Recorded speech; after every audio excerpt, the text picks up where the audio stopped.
ಅರೆ ಕಡಿಮೆ ಹಾಕು ಆದ್ರೆ ಅಸಲಿ ಹಾಕು. MDH ಕಾಶ್ಮೀರಿ ಕೆಂಪು ಮೆಣಸಿನ ಪೌಡರ್. MDH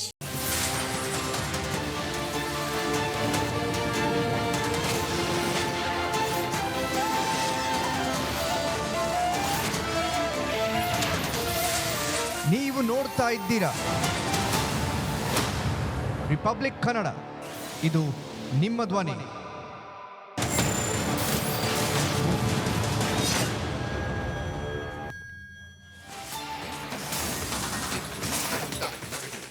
ಗುಡ್ ಮಾರ್ನಿಂಗ್, ಇದು ಬಿಗ್ ಮಾರ್ನಿಂಗ್. ನಾನು ಜಯಪ್ರಕಾಶ್ ಶೆಟ್ಟಿ, ನನ್ನ ಜೊತೆ ಇದ್ದಾರೆ ಶ್ರೀಪಾದ್ ಪಾಟೀಲ್. ಮುಂದಿನ 1 ಗಂಟೆಗಳ ಕಾಲ ರಾಜ್ಯ ದೇಶ ವಿದೇಶಗಳ 10 ಹಲವು ಸುದ್ದಿಗಳ ಜೊತೆ ನಿಮ್ಮ ಮುಂದೆ ಹಾಜರಾಗಿದ್ದೀವಿ. ಭಾಳ ಮುಖ್ಯವಾಗಿ ವೀಕ್ಷಕರು ನಿಮಗೆಲ್ಲ ಗೊತ್ತಿರ್ಬೋದು, ಜನೌಷಧಿ ಕೇಂದ್ರ ಅಂತ ಇದೆ. ಜನೌಷಧಿ ಕೇಂದ್ರ ಅಂದರೆ ಸರ್ಕಾರಿ ಆಸ್ಪತ್ರೆಗಳಲ್ಲಿ ಜನೌಷಧಿ ಕೇಂದ್ರ ಅಂತಿರುತ್ತೆ. ಪ್ರಧಾನಮಂತ್ರಿ ಜನೌಷಧಿ ಕೇಂದ್ರ, ಜನರಿಕ್ ಔಷಧಿ. ಇದೇನಪ್ಪ ಅಂತಂದರೆ, ಒಂದು ಕಂಪನಿ ಇರುತ್ತೆ ಇಟ್ಕೊಳ್ಳಿ, ಒಂದು ಯಾವುದಾದ್ರು ದೊಡ್ಡ ಕಂಪನಿ ಇರುತ್ತೆ. ಒಂದು ಯಾವುದಾದ್ರೂ ಮಧುಮೇಹದ ಮಾತ್ರೆಗೆ ಅವರು 150 ರೂಪಾಯಿಗೆ ಒಂದು ಟ್ಯಾಬ್ಲೆಟ್ ಕೊಟ್ಟರೆ, ಈ ಜನೌಷಧಿ ಕೇಂದ್ರದಲ್ಲಿ 15 ರೂಪಾಯಿಗೆ ಸಿಗುತ್ತೆ.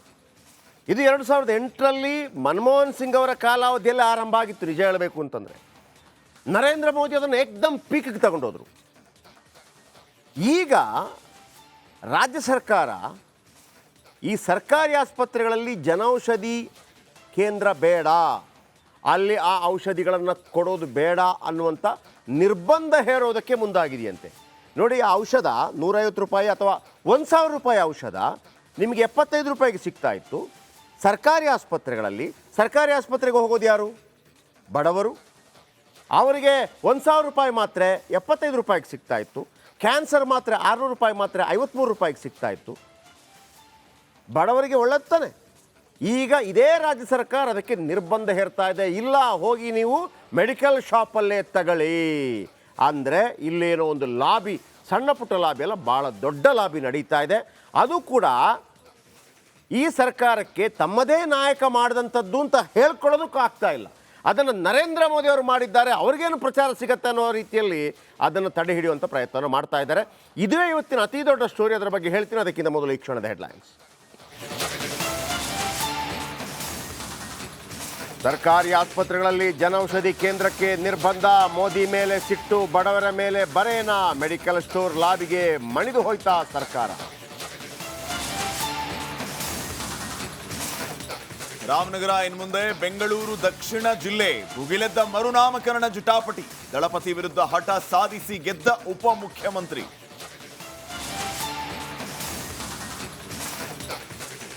ಮಾಡಿದ್ದು ಅನಾಚಾರ, ಬಳಿಕ ತಿರುಪೆ ಶೋಕಿ. ಹಾನಗಲ್ ಗ್ಯಾಂಗ್ ರೇಪ್ ಆರೋಪಿಗಳ ರೋಡ್ ಶೋ, 5 ಕಾರು 25ಕ್ಕೂ ಹೆಚ್ಚು ಹಿಂಬಾಲಕರು ರ್ಯಾಲಿ. ದೇಶದಲ್ಲಿ ಮತ್ತೆ ಕೋವಿಡ್ ನಾಗಾಲೋಟ. ಕೇರಳದಲ್ಲಿ 182 ಕೇಸ್ಗಳು ಸ್ಫೋಟ. ದೇವರ ನಾಡಿನಿಂದ ಕರ್ನಾಟಕಕ್ಕೆ ಕಾದಿದೆಯಾ ಕಂಟಕ. ಜಮ್ಮು ಕಾಶ್ಮೀರದಲ್ಲಿ ಮುಂದುವರೆದ ಎನ್ಕೌಂಟರ್. ಕಿಶ್ತವಾರ್ನಲ್ಲಿ ಸೇನಾ ಕಾರ್ಯಾಚರಣೆ. ಉಗ್ರರ ಗುಂಡಿನ ದಾಳಿಯಲ್ಲಿ ಓರ್ವ ಸೈನಿಕ ಹುತಾತ್ಮ.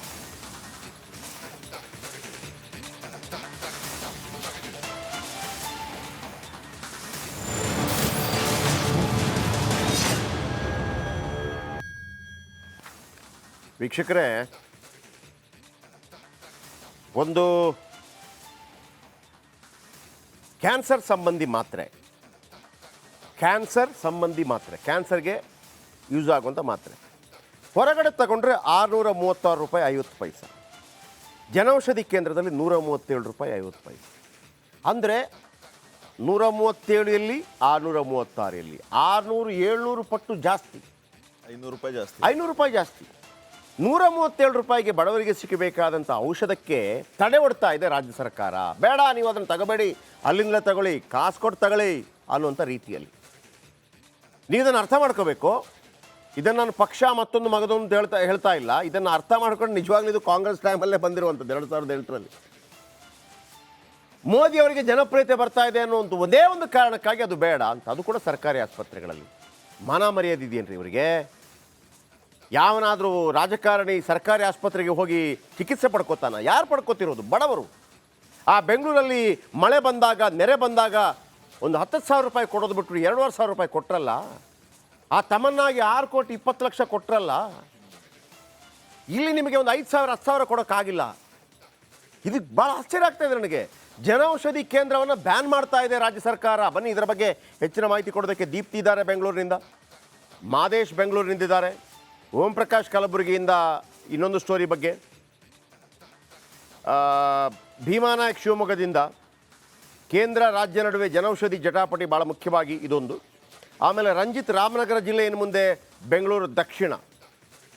ನಮ್ಮ ರಂಜಿತ್ ಕುಂಭಮೇಳ ಆದ ನಂತರ ಶ್ರೀನಗರ ಆದ ನಂತರ ಇದೀಗ ರಾಮನಗರ, ಶ್ರೀನಗರ ಟು ರಾಮನಗರ. ಅದರ ಎಲ್ಲ ಮಾಹಿತಿಗಳನ್ನು ಪಡಿತೀನಿ. ಹಾಗಿದ್ರೆ ಬನ್ನಿ ವೀಕ್ಷಕರೇ, ಮತ್ತೊಮ್ಮೆ ನಿಮ್ಮ ಗಮನಕ್ಕೆ ತರ್ತಾ ಇದ್ದೀನಿ. ಜನೌಷಧಿ ಕೇಂದ್ರ ಅನ್ನುವಂಥದ್ದು, ಈಗ ನಾನೊಂದು ಕಂಪನಿ, ಇವರೊಂದು ಕಂಪನಿ. ಹೊಟ್ಟೆ ನೋವಿಗೆ ನಾನೊಂದು ಔಷಧಿ ರೆಡಿ ಮಾಡ್ತೀನಿ, ಅವರೊಂದು ಔಷಧಿ ರೆಡಿ ಮಾಡ್ತಾರೆ. ಎರಡೂ ಸೇಮ್ ಇಂಗ್ರೀಡಿಯೆಂಟ್, ಪ್ಯಾರಾಸಿಟಮಾಲ್. ಅವರ ಕಂಪನಿ ಏನು ಮಾಡುತ್ತೆ, ಅದರಲ್ಲಿ ತಮನ್ನವರನ್ನು ಹಾಕ್ಕೊಳ್ಳುತ್ತೆ ಅಡ್ವರ್ಟೈಸ್ಮೆಂಟ್ಗೆ, ಮತ್ತೊಂದಕ್ಕೆ ಕವರ್ಗೆ, ಮತ್ತೊಂದಕ್ಕೆ ಆದಾಗ 5 ರೂಪಾಯಿಯ ಅವರ ಪ್ಯಾರಾಸಿಟಮಾಲ್ 50 ರೂಪಾಯಿ ಆಗುತ್ತೆ. ಮಾರ್ಕೆಟ್ಗೆ ಹೋದಾಗ 5 ರೂಪಾಯಿಯ ಅವರ ಐಟಮ್ 50 ರೂಪಾಯಿ ಆಗುತ್ತೆ. ಯಾಕೆಂದರೆ ಅವರು ಅದಕ್ಕೆ ಒಳ್ಳೆ ಕವರೇಜು ಮತ್ತೊಂದು ಇದೆಲ್ಲ ಮಾಡಿದ್ದಾರೆ. ಅದೇ ಔಷಧವನ್ನು 5 ರೂಪಾಯಿಗೆ ನಾನು ರೆಡಿ ಮಾಡ್ತೀನಿ. ನಾನು ಕವರು ಹಾಕೋದಿಲ್ಲ, ಅದಕ್ಕೆ ತಮನ್ನನ್ನು ಕರ್ಕೊಂಬರೋದಿಲ್ಲ, ಐಶ್ವರ್ಯನ ಕರ್ಕೊಂಬರೋದಿಲ್ಲ, ಏನು ಕರ್ಕೊಂಬರೋದಿಲ್ಲ. ಹಾಗೇನೆ ಒಂಥರ ಸಣ್ಣ ರ್ಯಾಪಲ್ಲಿ ಚಾಕ್ಲೇಟ್ ರ್ಯಾಪರ್ ಥರ ಕೊಡ್ತೀನಿ. ಆ 5 ರೂಪಾಯಲ್ಲಿ ಅವರು 50 ರೂಪಾಯಿಗೆ ಮಾರಿದರೆ, ನಾನು ಅದೇ 5 ರೂಪಾಯಿಯ ಆ ಮಾತ್ರೆಯನ್ನು ಒಂದು ನನ್ನ ಎಲ್ಲ ಖರ್ಚು ಕಳೆದು ಒಂದು 7.5 ರೂಪಾಯಿಗೆ ಮಾರ್ತೀನಿ. ಯಾವುದು ಬೆಸ್ಟು ಸರ್? ಸೇಮ್, ಒಂದು ಚೂರು ಆ ಕಡೆ ಈ ಕಡೆ ಇಲ್ಲ. ಅದರಲ್ಲಿ ಸ್ವಲ್ಪ ಯಾರೋ ಆ್ಯಡ್ಗಳೆಲ್ಲ ಗಿಡ ಕೊಡೋರು ಸ್ವಲ್ಪ ಜಿಂಗ್ ಚಾಕ್ ಡ್ಯಾನ್ಸ್ ಮಾಡಿರ್ತಾರೆ ಅಷ್ಟೇ, ಬೇರೆ ಏನಿಲ್ಲ. 5 ರೂಪಾಯಿ ಮಾತ್ರ 50 ರೂಪಾಯಿಗೆ, 5 ರೂಪಾಯಿ ಮಾತ್ರ 7.5 ರೂಪಾಯಿಗೆ. ಇದು ಜನೌಷಧಿ ಕೇಂದ್ರ, ಅದು ಮೆಡಿಕಲ್ ಶಾಪ್. ಈಗ ಇದನ್ನು 2008ರಿಂದ ಆರಂಭ ಮಾಡುತ್ತೆ ಭಾರತ ಸರ್ಕಾರ. 2008ರಿಂದ ಆರಂಭ ಆಗುತ್ತೆ. 2008-09 ಸಂದರ್ಭದಲ್ಲಿ ನನಗೆ ನೆನಪಿರೋ ಪ್ರಕಾರ ರಾಮದಾಸ್ ಅವರು ಇಲ್ಲಿಯ ಆರೋಗ್ಯ ಸಚಿವರಾಗಿದ್ದರು. ಜನೌಷಧಿ ಕೇಂದ್ರ ಉದ್ಘಾಟನೆಗೆ ನಮ್ಮನ್ನೆಲ್ಲ ಕರ್ಕೊಂಡು ಹೋಗ್ತಾ ಇದ್ರು, ನಾವು ಹೋಗ್ತಾ ಇದ್ವಿ. ಆ ನಂತರ 2014ರಲ್ಲಿ ನರೇಂದ್ರ ಮೋದಿ ಅವರು ಬಂದರು, ಅದನ್ನು ಏಕದಮ್ ಪೀಕಿಗೆ ತಗೊಂಡೋದ್ರು. ಜನೌಷಧಿ ಕೇಂದ್ರ ನೋಡಿ, ಇದು ಭಾರತೀಯ ಜನೌಷಧಿ ಕೇಂದ್ರ ಅಂತೇಳಿ. ಇದನ್ನು ಹೆಚ್ಚು ಎಲ್ಲಿ ಮಾರಾಟ ಮಾಡಬೇಕು ಅಂದರೆ ಸರ್ಕಾರಿ ಆಸ್ಪತ್ರೆಗಳಲ್ಲಿ, ವಿಕ್ಟೋರಿಯಾ ಇದೆ, ಮತ್ತೊಂದಿದೆ, ಮಗದೊಂದಿದೆ. ಏಕದಮ್ ಬಡವರು ಬರುವ ಜಾಗದಲ್ಲಿ ಹಲವು ಏರಿಯಾಗಳಲ್ಲೂ ಕೂಡ ಇರ್ತದೆ ವಾರ್ಡ್ ವೈಸ್. ಈಗ ಏನಾಗಿದೆ ಅಂತಂದರೆ ಸರ್ಕಾರಿ ಆಸ್ಪತ್ರೆಗಳಲ್ಲಿ ಅದನ್ನು ಮಾರೋದು ಬೇಡ ಅನ್ನುವಂಥ ನಿರ್ಬಂಧ ಹೇರ್ತಾ ಇದ್ದಾರೆ ಅಂತ. ಯಾಕೆ ಅರ್ಥ ಆಗ್ತಾ ಇಲ್ಲ. ನೀವು ಇದು ಸರಿ ಅಂತ ಆದರೆ ರಾಜ್ಯ ಸರ್ಕಾರಕ್ಕೆ ನನ್ನ ಪ್ರಶ್ನೆ, ನೀವು ಬಡವರಿಗೆ ಅನ್ನ ಕೊಡುವಂಥ ಇಂದಿರಾ ಕ್ಯಾಂಟೀನ್ ಇತ್ತಲ್ಲ, BJP ಅವರು ದುಡ್ಡು ಕೊಟ್ಟಿಲ್ಲ ಅಂಥೇಳಿ ಸಿದ್ದರಾಮಯ್ಯನವರು ಆಗ ಭಾಳ ಕೋಪಿಷ್ಠರಾದರು. ನೀವು ಇದನ್ನು ಮಾಡಬಹುದು ಅಂತಾದರೆ ರಾಜಕೀಯ ಕಾರಣಕ್ಕಾಗಿ, ಅದು ಕೂಡ ಸರಿ ಅಲ್ವಾಗಿದ್ರೆ ಒಂದಂತ ಹೇಳ್ತೀನಿ, ಅಲ್ಲಿ ಇಂದಿರಾ ಕ್ಯಾಂಟೀನ್ ಮುಚ್ಚಬಾರ್ದು. ನೀವು ಬೇಕಿದ್ರೆ ಹೆಸರು ಚೇಂಜ್ ಮಾಡ್ಕೊಳ್ಳಿ, ನನಗೆ ಗೊತ್ತಿಲ್ಲ ಅದ್ರ ಬಗ್ಗೆ. ಇದ್ರದ್ದು ಬೇಕಿದ್ರೆ ಹೆಸರು ಚೇಂಜ್ ಮಾಡ್ಕೊಳ್ಳಿ, ನನಗೆ ಗೊತ್ತಿಲ್ಲ ಅದ್ರ ಬಗ್ಗೆ. ಆದರೆ ಇದು ಬಡವರಿಗೆ ಸಿಗುವಂಥದ್ದು. ಏನಿದು, ಬನ್ನಿ ಇದರ ಬಗ್ಗೆ ಹೆಚ್ಚಿನ ಮಾಹಿತಿ ಕೊಡ್ತಾರೆ ನನ್ನ ಕಲಿ. ಬೆಳಗ್ಗೆ ಈ ಜನೌಷಧಿ ಕೇಂದ್ರಗಳಿರುವಂಥದ್ದು ಜನರ ಹಿತಕ್ಕಾಗಿ. ಆ ಜನರ ಹಿತ ಕಾಪಾಡಬೇಕಾಗಿರುವಂಥದ್ದು ಎಲ್ಲ ಜನಪ್ರತಿನಿಧಿಗಳ ಕೆಲಸ. ಅದು ಕಾಂಗ್ರೆಸ್ ಆದ್ರೇನು, BJP ಆದ್ರೆ ಅಲ್ಲ. ಅವ್ರು ಹೇಳೋದಲ್ಲ, ನಾವು ಬಡವರ, ನಮ್ಮ ನಡೆ ಬಡವರ ಕಡೆ, ನಮ್ಮ ನಡೆ ಬಡವರ, ನಾವು ಬಡವರ ಪರವಾಗಿದ್ವಿ. ಪರಮೇಶ್ವರ್ ಕೇಳಿ, ಮತ್ತೊಬ್ಬರು ಕೇಳಿ, ಬಡವರ ಪರ, ಶ್ರೀಮಂತರ ಪರ ಅಂತ ಯಾರು ಹೇಳಲ್ಲ. ನಾವು ಬಡವರ ಪರ. ಮತ್ತು ಎಲ್ಲಿ ಬಡವರ ಪರ ತಗೊಳ್ಳಿ ನೋಡಿ. ರಾಜ್ಯ ಸರ್ಕಾರ ಮತ್ತು ಕೇಂದ್ರ ಸರ್ಕಾರ ನಡುವೆ ಇದೇ ವಿಚಾರ ಜಟಾಪಟಿಗೆ ಕಾರಣ ಆಗಿದೆ. ಜನೌಷಧಿ ಕೇಂದ್ರ ಬಂದ್ ಮಾಡೋದಕ್ಕೆ ರಾಜ್ಯ ಸರ್ಕಾರ ಮುಂದಾಗಿರೋದು ಈಗ ವಿವಾದಕ್ಕೆ ಎಡೆ ಮಾಡಿಕೊಟ್ಟಿದೆ. ಸರ್ಕಾರದ ಆದೇಶ ಮೋದಿಯ ಮೇಲೆ ಆಕ್ರೋಶಕ್ಕೆ ಉದ್ದೇಶದಿಂದಾಗಿ ಆಗಿರೋದು ಅಂತ. ಅದು ಬಡವರ ಮೇಲೆ ಬರೆ ಎಳೆಯೋದಕ್ಕೆ ಕಾರಣ ಆಗ್ತಾ ಇದೆ. ಸರ್ಕಾರದ ವಿರುದ್ಧ ಕೇಸರಿ ಪಾಳೆಯ ಮುಗಿಬಿದ್ದಿದೆ.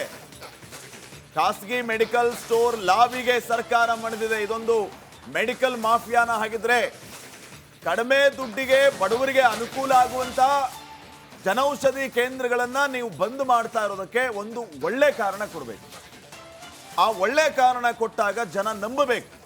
ಅದನ್ನ ಬಿಟ್ಟು ನೀವು ಮೋದಿ ಅವರು ಇಂಟ್ರೊಡ್ಯೂಸ್ ಮಾಡಿದ್ದು, ಮೋದಿ ಅವರು ಇದನ್ನ ಪೀಕ್ ತಗೊಂಡು ಹೋಗಿದ್ದು ಅನ್ನೋ ಕಾರಣಕ್ಕೆ ಮಾತ್ರ ಇದನ್ನ ಕ್ಲೋಸ್ ಮಾಡ್ತೀರಿ ಅಂತಂದ್ರೆ ಇದು ಯಾವ ಉದ್ದೇಶ ಅನ್ನುವಂಥದ್ದು ಅಲ್ಲ. ಒನ್ಸ್ ಅಗೇನ್ ನಾನು ಹೇಳೋದು, ಇವ್ರಿಗೆ ಇಷ್ಟು ಗೊತ್ತಿಲ್ವಾ? ನಿಜ ಕಾಂಗ್ರೆಸ್ಗೆ ಹೇಳ್ಬೋದಾಗಿತ್ತು, ನಾವು ಮಾಡಿದ್ರಿ, ನಾವು ಇದನ್ನು ತಗೊಂಡೋಗ್ಬೇಕು ಅಂತೇಳಿ ನೀವು ಪೀಕ್ ಮಾಡಿ ನೀವು ತಗೊಂಡೋಗ್ಬೇಕಾಗಿತ್ತು.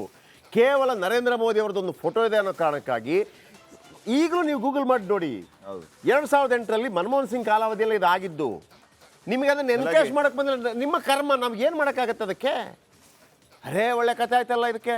ನೀವು ಇಂದಿರಾ ಗಾಂಧಿ ಇಂದಿರಾ ಕ್ಯಾಂಟೀನ್ದು ಫೋಟೋ ಹಾಕ್ಬೋದು, ಆಗ ಬಿ ಜೆ ಪಿಯವರು ಅನ್ನಪೂರ್ಣೇಶ್ವರಿ ಮಾಡುವ ಅಂತ ಹೇಳುವಾಗ ನಿಮಗೆ ಬೇಡ. ಆಗ ನಿಮಗೆ ಬಸವಣ್ಣ ನೆನಪಾಗಲಿಲ್ಲ ಕರ್ನಾಟಕದಲ್ಲಿ, ಆಗ ನಮಗೆ ಶಿವಕುಮಾರ ಸ್ವಾಮೀಜಿಗಳ ನೆನಪಾಗಲಿಲ್ಲ. ಏನೂ ಬೇಡಪ್ಪ, ಗೌರ್ಮೆಂಟ್ ಕ್ಯಾಂಟೀನ್ ಅಂತಾದರೂ ಮಾಡಿ ಕೊಡ್ಬೋದಾಗಿತ್ತು, ಮಾಡಲಿಲ್ಲ. ಅಲ್ಲಿ ನಿಮಗೆ ಇಂದಿರಾ ಗಾಂಧಿ ಬೇಕು.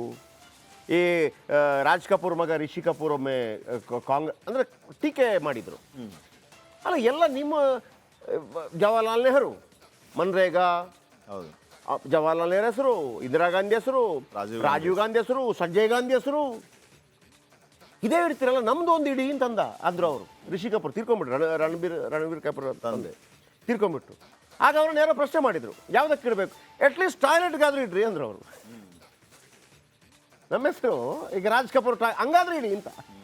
ಅಂದರೆ ನಿಮ್ಮದೇ ಅದು ಏನು ಕತೆ ಅದು? ಮತ್ತು ನಾವು ಯಾಕೆ ಸ್ವಾತಂತ್ರ್ಯ ತಗೊಂಡಿದ್ದು ಮತ್ತೊಬ್ಬರತ್ತ? ಸಂಜಯ್ ಗಾಂಧಿ ಸಮೇತ, ಸಂಜಯ್ ಗಾಂಧಿ ಹಾಸ್ಪಿಟಲ್, ಏನು ಸಂಜಯ್ ಗಾಂಧಿ ಪ್ರೈಮ್ ಮಿನಿಸ್ಟರ್ ಆಗಿದ್ರೆ ಏನಾಗಿದ್ರು? ಆಮೇಲೆ ಆಯಿತು, ನಿಮಗೆ ಮನಮೋಹನ್ ಸಿಂಗ್ದು ಎಷ್ಟು ಹೆಸರು ಇಟ್ಟಿದ್ದೀರಿ ನೀವು ಇಲ್ಲಿ ತನಕ? ಆಯಿತು, ಅಲ್ಲಿ ನಮ್ಮ ಇವರಿದ್ದಾರೆ, ಯಾರು ಇಡೀ ಆಧುನಿಕ ಭಾರತದ ಪಿತಾಮಹ ಈಗ, ಯಾರು ನರಸಿಂಹರಾಯರು, ವಿ ವಿ ನರಸಿಂಹರಾಯರು, ಎಷ್ಟದಕ್ಕೆ ಹೆಸರಿಟ್ರಿ? ಒಂದು ಹೆಣ ತಗೊಂಡೋಗ್ಬಿಟ್ಟಿಲ್ಲ ರೀ AICC ಒಳಗಡೆ. ನೀವು ಮಾತಾಡ್ತೀರಿ. ಬನ್ನಿ, ರಾಜ್ಯದ ಸರ್ಕಾರಿ ಆಸ್ಪತ್ರೆಗಳಲ್ಲಿದ್ದ ಜನೌಷಧಿ ಕೇಂದ್ರಗಳನ್ನು ಸಂಪೂರ್ಣವಾಗಿ ಸ್ಥಗಿತಗೊಳಿಸಲು ರಾಜ್ಯ ಸರ್ಕಾರ ಮುಂದಾಗಿದೆ. ವೀಕ್ಷಕರೇ, ನೀವು ನಿಮ್ಮ ಕೈಯಲ್ಲಿ ಮೊಬೈಲ್ ಇದ್ದರೆ ಒಂದು ಬೈಟ್ ನೀವು ಕೊಡಬೇಕು, ಹಿಂಗೆ ಹೇಳಬೇಕು ನೋಡಿ, ರಾಜ್ಯ ಸರ್ಕಾರ ಜನೌಷಧಿ ಕೇಂದ್ರಗಳನ್ನು ಬಂದ್ ಮಾಡಲು ಮುಂದಾಗಿದೆಯಂತೆ. ರಿಪಬ್ಲಿಕ್ ಕನ್ನಡದಲ್ಲಿ ಇದು ನಾನು ನೋಡಿದ್ದೇನೆ. ಇದಕ್ಕೆ ನನ್ನ ಖಂಡನೆ ಇದೆ. ಇದು ಬಡವರ ಹೊಟ್ಟೆಗೆ ಹೊಡೆಯುವಂಥದ್ದು ಅಂತೇಳಿ ಒಂದು ವಿಡಿಯೋ ಅಪ್ಲೋಡ್ ಮಾಡಿ ನಿಮ್ಮ ಫೇಸ್ಬುಕ್ಕಲ್ಲಿ ನೋಡೋಣ ಏನಾಗುತ್ತೆ ಅಂತೇಳಿ. ಈಗ ಇದನ್ನು ಸಂಪೂರ್ಣವಾಗಿ ಸ್ಥಗಿತಗೊಳಿಸಲು ರಾಜ್ಯ ಸರ್ಕಾರ ಮುಂದಾಗಿದೆ. ಇದೀಗ ರಾಜ್ಯ ಮತ್ತು ಕೇಂದ್ರ ಸರ್ಕಾರ ನಡುವೆ ಹೊಸ ಜಟಾಪಟಿಗೆ ಕಾರಣವಾಗಿದೆ. ಒಂದಂತೂ ಹೇಳ್ತೀನಿ, ಭಾಳ ನೇರವಾಗಿ ಸ್ಟ್ಯಾಂಡ್ ತಗೊಂಡ್ಬಿಡ್ತೀನಿ, ಇದು ಬಡವರ ಮೇಲೆ ರಾಜಕೀಯ ಕಾರಣಕ್ಕಾಗಿ ಮಾಡ್ತಾ ಇರುವಂಥ ದಾಷ್ಟ್ರ್ಯ. ಒಂದು ರಿಪೋರ್ಟ್ ಬಂದ್ ಮಾಡೋದಕ್ಕೆ ಸರ್ಕಾರ ಒಂದು ವ್ಯಾಲಿಡ್ ರೀಸನ್ ಕೊಡಿ. ಒಂದು ರಿಪೋರ್ಟ್.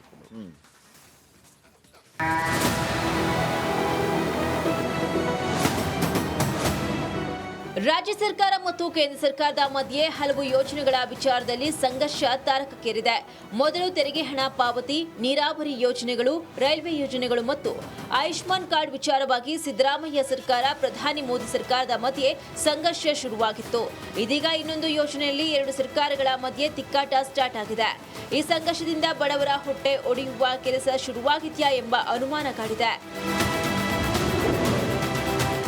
ಸರ್ಕಾರಿ ಆಸ್ಪತ್ರೆಗಳಲ್ಲಿ ಜನೌಷಧಿ ಕೇಂದ್ರಗಳ ಸ್ಥಗಿತ. ಕೇಂದ್ರ ವರ್ಸಸ್ ರಾಜ್ಯ ಸರ್ಕಾರ ಮಧ್ಯೆ ಹೊಸ ಜಟಾಪಟಿ. ರಾಜ್ಯದ ಸರ್ಕಾರಿ ಆಸ್ಪತ್ರೆಗಳಲ್ಲಿ ಇದ್ದ ಜನೌಷಧಿ ಕೇಂದ್ರಗಳನ್ನು ಸಂಪೂರ್ಣವಾಗಿ ಸ್ಥಗಿತಗೊಳಿಸಲು ರಾಜ್ಯ ಸರ್ಕಾರ ಮುಂದಾಗಿದೆ. ಉಚಿತವಾಗಿ ಔಷಧಿ ನೀಡುವಾಗ ಆಸ್ಪತ್ರೆ ಆವರಣದಲ್ಲಿ ಔಷಧ ಮಾರಾಟದ ಅಗತ್ಯವಿಲ್ಲ. ಕೇವಲ 180 ಸರ್ಕಾರಿ ಆಸ್ಪತ್ರೆಗಳ ಕೇಂದ್ರಗಳನ್ನು ತೆರವುಗೊಳಿಸುವ ಬಗ್ಗೆ ಚರ್ಚಿಸಲಾಗಿದೆ. ಉಳಿದ 1220 ಕೇಂದ್ರಗಳು ಕಾರ್ಯನಿರ್ವಹಿಸಲಿವೆ. ಅಲ್ಲದೆ ಜನೌಷಧಿ ಕೇಂದ್ರಗಳಲ್ಲಿ ಬ್ರಾಂಡೆಡ್ ಔಷಧಿ ಮಾರಾಟದ ಬಗ್ಗೆ ತನಿಖೆ ನಡೆಸಲಾಗುವುದು ಎಂದು ಆರೋಗ್ಯ ಸಚಿವ ದಿನೇಶ್ ಗುಂಡೂರಾವ್ ಸ್ಪಷ್ಟಪಡಿಸಿದ್ದಾರೆ. ಔಷಧಿಗಳು ಮಾರಾಟ ಆಗೋದಕ್ಕೆ ಅವಕಾಶ ಕೊಡಬಾರ್ದು, ಆಯಿತಾ? ಜನ ನಮ್ಮಲ್ಲಿ ಉಚಿತ ಔಷಧಿ ಸಿಗ್ತದೆ, ಉಚಿತವಾಗಿ ಅವ್ರು ತೊಗೊಂಡು ಹೋಗಬೇಕು, ಫ್ರೀಯಾಗಿ ತೊಗೊಂಡು ಹೋಗಬೇಕು, ಅಷ್ಟೇ. ನಮ್ದು ಇನ್ನೇನಿಲ್ಲ ಅವ್ರ ವಿರುದ್ಧ ಅದು ಇದು ಏನಿಲ್ಲ. ನಮ್ಮಲ್ಲಿ ಈಗ ಕೆಲವು ಕಡೆ ಜನೌಷಧಿ ಕೇಂದ್ರನೂ ಇದೆ, ಕೆಲವು ಕಡೆ ಖಾಸಗಿ ಫಾರ್ಮಸಿಗಳು ಕೂಡ ಇದೆ. ಸೊ ಅದನ್ನು ನಾವು ನಮ್ಮಲ್ಲಿ ಫಾರ್ಮಸಿ ಇರಬಾರ್ದು, ನಮ್ಮ ಜನರಿಗೆ ಫ್ರೀಯಾಗಿ ಮೆಡಿಸಿನ್ ಸಿಗಬೇಕು, ಅಷ್ಟೇ, ಇನ್ನೇನಿಲ್ಲ. ನೋಡಿ, ಅದೆಲ್ಲ ಇರಲಿ. ನಾನು ಹೇಳ್ತಾ ಇರುವಂಥದ್ದು ಯಾಕೆ ಇದನ್ನು ನಾವು ಜನೌಷಧಿ ಕೇಂದ್ರ ಬೇಡ ಅಂತ ಹೇಳ್ತಾ ಇದೀವಿ ಅಂತ ಹೇಳಿದ್ರೆ, ನಮ್ಮಲ್ಲಿ ಅದೇನಾಗ್ತಾಯಿತ್ತು, ಕೆಲವು ಜನೌಷಧಿ ಕೇಂದ್ರದಲ್ಲಿ ಕೇವಲ ಆ ಔಷಧಿಗಳು ಮಾತ್ರ ಇರೋದಿಲ್ಲ, ಬ್ರ್ಯಾಂಡೆಡ್ ಔಷಧಿಗಳು ಕೂಡ ಇರ್ತದೆ, ಅದು ಒಂದು ಸಮಸ್ಯೆ. ಎರಡನೇದು, ನಮ್ಮಲ್ಲಿರುವಂಥದ್ದು ಡಾಕ್ಟ್ರುಗಳು ಅಲ್ಲಿಗೆ ಚೀಟಿ ಬರೆದು ಕಳಿಸೋದು, ಅಲ್ಲೇ ಹೋಗಿ ತೊಗೊಂಬಿಡಿ ಅಂತ ಹೇಳುವಂಥದ್ದು, ಅದು ಮಾಡಬಾರ್ದು. ನಾವೇನು ನಮ್ಮಲ್ಲಿ ಫ್ರೀಯಾಗಿರಬೇಕು, ಜನರಿಗೆ ಏನೋ ಸ್ವಲ್ಪ ಯೂಸರ್ ಚಾರ್ಜಸ್ ಅಂತ ಕೆಲವು ಇದಕ್ಕೆ ಇರ್ತದೆ, ಅದು ಭಾಳ ಒಂದು 50 ರೂಪಾಯಿ 70 ರೂಪಾಯಿ ಆ ಥರ. ಅದು ಬಿಟ್ಟರೆ ಬೇರೆ ಏನು ಯಾವುದು ಕೂಡ ನಾವು ಚಾರ್ಜ್ ಮಾಡೋಂಗಿಲ್ಲ, ಅದು ಡಯಾಗ್ನೋಸ್ಟಿಕ್ಸ್ಗಾಗಲಿ ಅಥವಾ ಮೆಡಿಸಿನ್ಗಾಗಲಿ. ಜನೌಷಧಿ ಜಟಾಪಟಿ. ಹೃದಯ ಸಂಬಂಧಿ ಮಾತ್ರೆ, ಇತರೆ ಕಂಪನಿ ಜನೌಷಧಿ 72.80 ಪೈಸೆ, 9.68 ಪೈಸೆ. ಮಧುಮೇಹ ಸಂಬಂಧಿ ಮಾತ್ರೆ ಇತರೆ ಕಂಪನಿ ಜನೌಷಧಿ 52.90 ಪೈಸೆ 5.5 ಪೈಸೆ. ಕ್ಯಾನ್ಸರ್ ಸಂಬಂಧಿ ಮಾತ್ರೆ ಇತರೆ ಕಂಪನಿ ಜನೌಷಧಿ 636.50 ಪೈಸೆ 137.50 ಪೈಸೆ. ಗ್ಯಾಸ್ಟ್ರಿಕ್ ಸಂಬಂಧಿ ಮಾತ್ರೆ ಇತರೆ ಕಂಪನಿ ಜನೌಷಧಿ 60 ರೂಪಾಯಿ 7.20 ಪೈಸೆ. ಆಂಟಿಬಯೋಟಿಕ್ ಮಾತ್ರೆ ಇತರೆ ಕಂಪನಿ ಜನೌಷಧಿ 178.30 ಪೈಸೆ 86.60 ಪೈಸೆ. ಪೇನ್ ಕಿಲ್ಲರ್ ಮಾತ್ರೆ ಇತರೆ ಕಂಪನಿ ಜನೌಷಧಿ 65.62 ಪೈಸೆ 4.38 ಪೈಸೆ. ರಾಜ್ಯದಲ್ಲಿ ಒಟ್ಟು 1400 ಜನೌಷಧಿ ಕೇಂದ್ರಗಳಲ್ಲಿ ಸರ್ಕಾರಿ ಆಸ್ಪತ್ರೆಗಳಲ್ಲಿರುವ 180 ಕೇಂದ್ರಗಳನ್ನು ಮಾತ್ರ ತೆರವುಗೊಳಿಸಲು ರಾಜ್ಯ ಸರ್ಕಾರ ಮುಂದಾಗಿದೆ. ಈ ಮೂಲಕ ರಾಜ್ಯ ಸರ್ಕಾರ ಮೆಡಿಕಲ್ ಮಾಫಿಯಾಗೆ ತಗ್ಗಿ ಬಡವರ ಹೊಟ್ಟೆ ಒಡೆಯುವ ಕೆಲಸ ಮಾಡಿದೆಯಾ ಎಂಬ ಅನುಮಾನ ಕಾಡ್ತಿದೆ. Bureau report, Republic Kannada. Okay, Shripad, ಒಂದು ನಾವು ಆ ರಿಪೋರ್ಟ್ಗೆ ಹೋಗೋದಕ್ಕಿಂತ ಮೊದಲು ಒಂದು ಕಾರಣದ ಬಗ್ಗೆ ಮಾತಾಡ್ತಾ ಇದ್ದೀರಿ, ಹೇಳಿ. ಈಗ ಜನರ ಮುಂದೆ ಈ ಕಾರಣಗಳಿಂದಾಗಿ ನಾವು ಜನೌಷಧಿ ಕೇಂದ್ರವನ್ನ ಕ್ಲೋಸ್ ಮಾಡ್ತಾ ಇದ್ದೀವಿ ಅಂತ ಒಂದು ಕಾರಣ ಕೊಡ್ಬೇಕು. ಏನ್ ಕಾರಣ ಕೊಡ್ತಾ ಇದಾರೆ? ಅಲ್ಲ, ಒಂದು ಮಾತು ಅಲ್ಲಿ ನನಗೂ ಆಶ್ಚರ್ಯ ಆಯ್ತು. ದಿನೇಶ್ ಗುಂಡೂರಾವ್ ಮಾತಾಡಿದಾಗ ನಾವು ಫ್ರೀ ಕೊಡ್ತಾ ಇದ್ದೀವಿ ಅಂತಂದ್ರೆ ಅದು ಏನು ಅಂತ ಗೊತ್ತಾಗ್ಬೇಕು, ಎಲ್ಲಿಂದ ಕೊಡ್ತಾ ಇದ್ದಾರೆ ಅಂತ. ಬನ್ನಿ, ದೀಪ್ತಿ ಇದ್ದಾರೆ ನಮ್ಮ ಜೊತೆ, ಬೆಂಗಳೂರು ಎಲ್ಲ ಊರಿಂದ ತಗೋತಾ ಇದ್ದೀವಿ ವೀಕ್ಷಕರಿದ್ದಾನೆ. ಇದು ಭಾಳ ಸೀರಿಯಸ್ ಮ್ಯಾಟ್ರ್.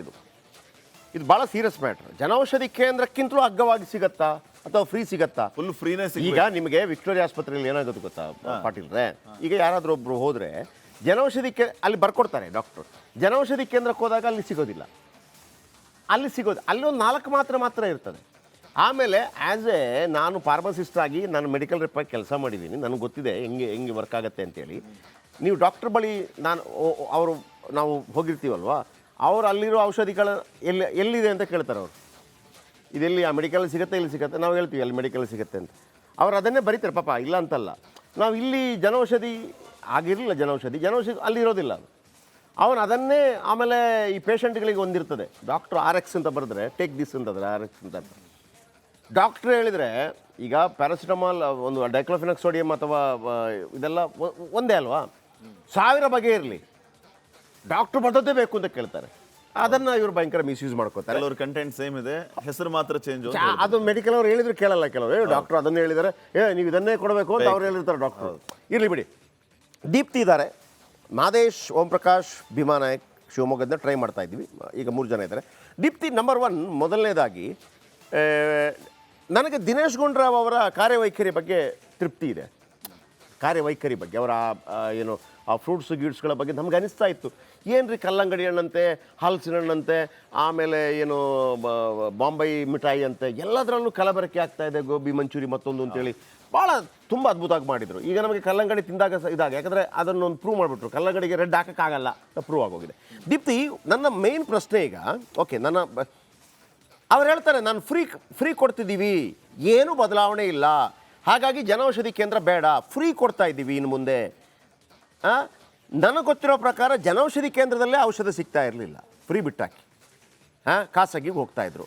ನೀವು ನೋಡಿದ್ದೀರಿ ಬೇರೆ ಬೇರೆ ಆಸ್ಪತ್ರೆಗಳಲ್ಲಿ, ಸರ್ಕಾರಿ ಆಸ್ಪತ್ರೆಗಳಲ್ಲಿ ಹೇಗಿದೆ, 4-5, 1, 2, 3 ಇದೆಯಲ್ಲ ನಮ್ಮ ಬ್ಯಾಂಗ್ಳೂರಲ್ಲಿ, ಇಲ್ಲಿದೆ. ನನಗೊಂದು ಕ್ಲಾರಿಟಿ ಕೊಡಿ ದೀಪ್ತಿ, ಏನಿದು?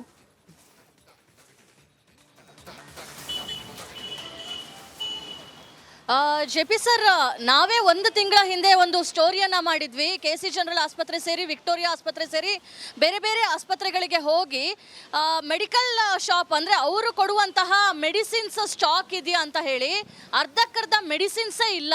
ಎಷ್ಟೋ ಜನಕ್ಕೆ ಹೊರಗೆ ಬರ್ಕೊಡ್ತಾ ಇದ್ದಾರೆ, ಹೊರಗಿರುವಂತಹ ಮೆಡಿಕಲ್ ಶಾಪ್ಗಳಲ್ಲಿ ತಗೊಳ್ಳಿ ಅಂತ ಹೇಳಿ ಬರ್ಕೊಡ್ತಾ ಇದ್ದಾರೆ. ಆದರೆ ನಿನ್ನೆ ಕೊಟ್ಟಂತಹ ಸಚಿವರ ಸ್ಟೇಟ್ಮೆಂಟ್ ಪ್ರಕಾರ ನಮ್ಮಲ್ಲೇ ಎಲ್ಲ ಫ್ರೀಯಾಗಿ ಕೊಡ್ತೀವಿ, ಜನಕ್ಕೆ ಫ್ರೀಯಾಗಿ ಕೊಡಬೇಕಾದ್ರೆ ಜನ ಯಾಕೆ ಜನೌಷಧಿಗೆ ಹೋಗಬೇಕು ಅಂತ ಹೇಳಿ. ಆದರೆ ಇಲ್ಲಿ ಒಂದು ವಿಚಾರವನ್ನು ನಾವು ಅರ್ಥ ಮಾಡ್ಕೊಳ್ಬೇಕು, ಬಡವರ ಆರೋಗ್ಯದ ವಿಚಾರದಲ್ಲೂ ಕೂಡ ರಾಜಕೀಯ ಮಾಡೋದಕ್ಕೆ ಸರ್ಕಾರ ಹೊರಟಿದೆ. ಈಗಾಗಲೇ ಆವರಣದಲ್ಲಿ ಅಂದರೆ ಬೆಂಗಳೂರು ಸೇರಿದಂತೆ ರಾಜ್ಯದ ಬೇರೆ ಬೇರೆ ಸರ್ಕಾರಿ ಆಸ್ಪತ್ರೆಗಳಲ್ಲಿ ಸುಮಾರು 182 ಜನೌಷಧಿ ಕೇಂದ್ರಗಳಿದೆ. ಇದರಲ್ಲಿ ಜನ ತುಂಬ ಕಡಿಮೆ ದುಡ್ಡಿನಲ್ಲಿ ಮೆಡಿಸಿನ್ಸನ್ನು ಪರ್ಚೇಸ್ ಮಾಡ್ತಾ ಇದ್ದಾರೆ. ಕಾರಣ ಸರ್ಕಾರಿ ಆಸ್ಪತ್ರೆಗಳಲ್ಲಿ ಸ್ಟಾಕೇ ಇರೋದಿಲ್ಲ. ಇನ್ಫ್ಯಾಕ್ಟ್ BP ಶುಗರ್ ಮಾತ್ರೆಗಳನ್ನು ಕೇಳಕ್ಕೆ ಹೋದರೂ ಕೂಡ ಸ್ಟಾಕ್ ಇಲ್ಲ, ಬೇರೆ ಕಡೆ ತಗೊಳ್ಳಿ ಅಂತ ಹೇಳಿ ಅಹಂಕಾರದಲ್ಲಿ ಅಸಡ್ಡೆಯಲ್ಲಿ ಮಾತಾಡುವಂಥದ್ದನ್ನು ನಾವೇ ರಿಯಾಲಿಟಿ ಚೆಕ್ ಮೂಲಕ ತೋರಿಸಿರುವಂತಹ ಪ್ರಯತ್ನವನ್ನು ಮಾಡಿದ್ದೇವೆ. ಇದೀಗ ಎಲ್ಲ ರೀತಿಯ ರೀತಿಯ ಸ್ಟಾಕ್ಗಳಿದೆ. ಜನೌಷಧಿ ಬೇಡ ಅಂತ ಹೇಳಿ ಮುಚ್ಚುವಂತಹ ಪ್ರಯತ್ನಕ್ಕೆ ಜನಾಕ್ರೋಶ ಕೂಡ ವ್ಯಕ್ತವಾಗ್ತಾ ಇದೆ. ನಾನು ಒಬ್ಬರನ್ನ ಸೀನಿಯರ್ ಸಿಟಿಸನ್ನ ಮಾತಾಡಿಸುವಂತಹ ಸಂದರ್ಭದಲ್ಲಿ ಅವ್ರು ಹೇಳ್ತಾ ಇದ್ರು, ನಾನು ಸುಮಾರು ವರ್ಷಗಳಿಂದ ಜನೌಷಧಿಯಲ್ಲಿ ಮಾತ್ರೆಯನ್ನ ತಗೊತಾ ಇದ್ದೀನಿ, ನನಗೆ ಶುಗರ್ ಇದೆ, ಕಳೆದ 20 ವರ್ಷಗಳಿಂದ ಶುಗರ್ಗೆ ನಾನು ಮಾತ್ರೆಯನ್ನ ತಗೊತಾ ಇದ್ದೀನಿ. ಜನೌಷಧಿ ಬಂದ ಮೇಲೆ ನನ್ನ ಖರ್ಚು ತುಂಬಾನೇ ಕಮ್ಮಿ ಆಗಿದೆ. ಶುಗರ್ ಟ್ಯಾಬ್ಲೆಟ್ನ ಹೊರಗೆ ತಗೊಂತೀನಿ ಅಂತ ಹೇಳಿದ್ರೆ 153 ರೂಪಾಯಿ ಕೊಡಬೇಕು, ಆದರೆ ಜನೌಷಧಿಯಲ್ಲಿ ನನಗೆ 9 ರೂಪಾಯಿಗೆ ಸಿಗ್ತಾ ಇದೆ ಅಂತ. ಅಂದ್ರೆ ಇಡೀ ಒಂದು ಶೀಟು 9 ರೂಪಾಯಿಗೆ ಸಿಗ್ತಾ ಇದೆ. 153ಕ್ಕೆ ನಾನು ಹಾಗಿದ್ರೆ ಎಷ್ಟು ಶೀಟ್ಗಳನ್ನ ತಗೊಳ್ಬಹುದು? ಇಂತಹ ಒಂದು ಅಗ್ಗದ ಮೆಡಿಕಲ್ ಶಾಪನ್ನು ಕ್ಲೋಸ್ ಮಾಡ್ತಾ ಇರುವಂಥದ್ದು ದೊಡ್ಡ ರಾಜಕೀಯ. ಇದನ್ನು ನಾವು ಒಪ್ಪೋದಿಲ್ಲ ಅಂತ ಹೇಳಿ ಆಕ್ರೋಶವನ್ನು ಕೂಡ ವ್ಯಕ್ತಪಡಿಸಿದ್ದಾರೆ. ಜೊತೆಗೆ ಒಬ್ಬರು ಡಾಕ್ಟರ್ನ ಕೂಡ ನಾನು ಮಾತಾಡಿಸಿದೆ, ಸರ್ ಯಾಕೆ ಕ್ವಾಲಿಟಿ ವಿಚಾರದಲ್ಲಿ ನೀವೇನು ಹೇಳ್ತೀರಾ ಅಂತ. ಕ್ವಾಲಿಟಿ ವಿಚಾರದಲ್ಲಿ ನಾವೇನು ಹೇಳೋದಕ್ಕೆ ಬರಲ್ಲ, ಅದು ಜನಕ್ಕೆ ಅರ್ಥ ಆಗುತ್ತೆ. ಒಬ್ಬ ಶುಗರು BP ಪೇಷಂಟು ಆ ಮಾತ್ರೆನ ತಗೊತಾ ಇದ್ದಾನೆ ಅಂತ ಹೇಳಿದ್ರೆ ಅವನಿಗೆ ಗೊತ್ತಾಗುತ್ತೆ 1 ತಿಂಗಳಲ್ಲಿ ಯಾವ ರೀತಿಯಾಗಿ ವ್ಯತ್ಯಾಸ ಇದೆ ಅಂತ. ವ್ಯತ್ಯಾಸ ಆದರೆ ಆತ ಆ ಮಾತ್ರೆಗಳನ್ನು ಬಿಡ್ತಾನೆ. ಆದರೆ ನನ್ನ ಎಷ್ಟೋ ಜನ ಪೇಷಂಟ್ಸೇ ಇವತ್ತಿಗೂ ಜನೌಷಧಿಯ ಮಾತ್ರೆಗಳನ್ನ ತಗೊಳ್ತಾ ಇದ್ದಾರೆ, ಎಲ್ಲರೂ ಆರಾಮಿದ್ದಾರೆ. ಆದ್ರೆ ನಾನು ಇದನ್ನ ಹೇಳೋದಕ್ಕೆ ಬರೋದಿಲ್ಲ ಅನ್ನೋ ಒಂದು ವಿಚಾರವನ್ನ ಕೂಡ ಹೇಳಿದ್ರು. ಸೊ ಇಲ್ಲೇ ಅರ್ಥ ಮಾಡ್ಕೊಳ್ಬೇಕು, ರಾಜಕೀಯವನ್ನ ತಂದು ಬಡವರ ಆರೋಗ್ಯದಲ್ಲೂ ಕೂಡ ಆಟ ಆಡೋದಕ್ಕೆ ಸರ್ಕಾರ ಹೋಗ್ತಾ ಇದೆ. ಮತ್ತೊಂದ್ ಕಡೆ ದಿನೇಶ್ ಗುಂಡೂರಾವ್ ಅವರು ಹೇಳ್ತಾರೆ, ಇದ್ರಲ್ಲಿ ಯಾವುದೇ ರೀತಿಯಾಗಿ ರಾಜಕೀಯ ಮಾಡ್ತಾ ಇಲ್ಲ, ನಮ್ಮಲ್ಲೇ ಆಸ್ಪತ್ರೆಯಲ್ಲಿ ಫ್ರೀ ಮೆಡಿಸಿನ್ಸ್ ಇರಬೇಕಾದ್ರೆ ನಾವೇನಕ್ಕೆ ಅದಕ್ಕೆ ಹೈಪ್ ಕೊಡಬೇಕು ಅಂತ ಹೇಳ್ತಾರೆ. ಇದು ತುಂಬಾನೇ ದೊಡ್ಡ ಅಂದ್ರೆ ಯಾಕೆ ಈ ರೀತಿ ಮಾಡ್ತಾ ಇದ್ದಾರೆ ಅನ್ನೋದು ನಮಗೂ ಕೂಡ ಅರ್ಥ ಆಗ್ತಾ ಇಲ್ಲ. ಓಕೆ, ನನಗೆ ದೀಪ್ತಿ ನನಗೆ ಒಂದು ಕ್ಲಾರಿಟಿ ಬೇಕಿರುವಂಥದ್ದು, ನಾವೇ ಫ್ರೀ ಕೊಡ್ತೀವಿ ಅಂದ್ರಲ್ಲ ಅದೇನು? ಅಂದರೆ ಈ ಹಿಂದೆ ಸಿಗ್ತಾ ಇತ್ತು, ಸಾಧ್ಯ ಇದೆಯಾ? ಈಗ ಫ್ರೀ ಕೊಡ್ತೇನೆ ಅಂತ ಕೇವಲ ಬಾಯಿ ಮಾತು ಮಾತ್ರನ? ಅಲ್ಲಿ ಈ ಸಿದ್ದರಾಮಯ್ಯನವರ ಕನಸಿನ ಕೂಸು ಇಂದಿರಾ ಕ್ಯಾಂಟೀನನ್ನೇ ಮೇಂಟೈನ್ ಮಾಡೋಕ್ಕಾಗ್ತಾ ಇಲ್ಲ ಅವ್ರದ್ದೇ. ಈಗ ಇವ್ರು ಫ್ರೀ ಕೊಡ್ತಾರೆ ನಾವು ನಂಬೋದಾ? ಸಾಧ್ಯ ಇದೆಯಾ? ಏನು ಹೆಂಗೆ ಅದು ಫ್ರೀ ಕೊಡೋದು ಅಂದರೆ?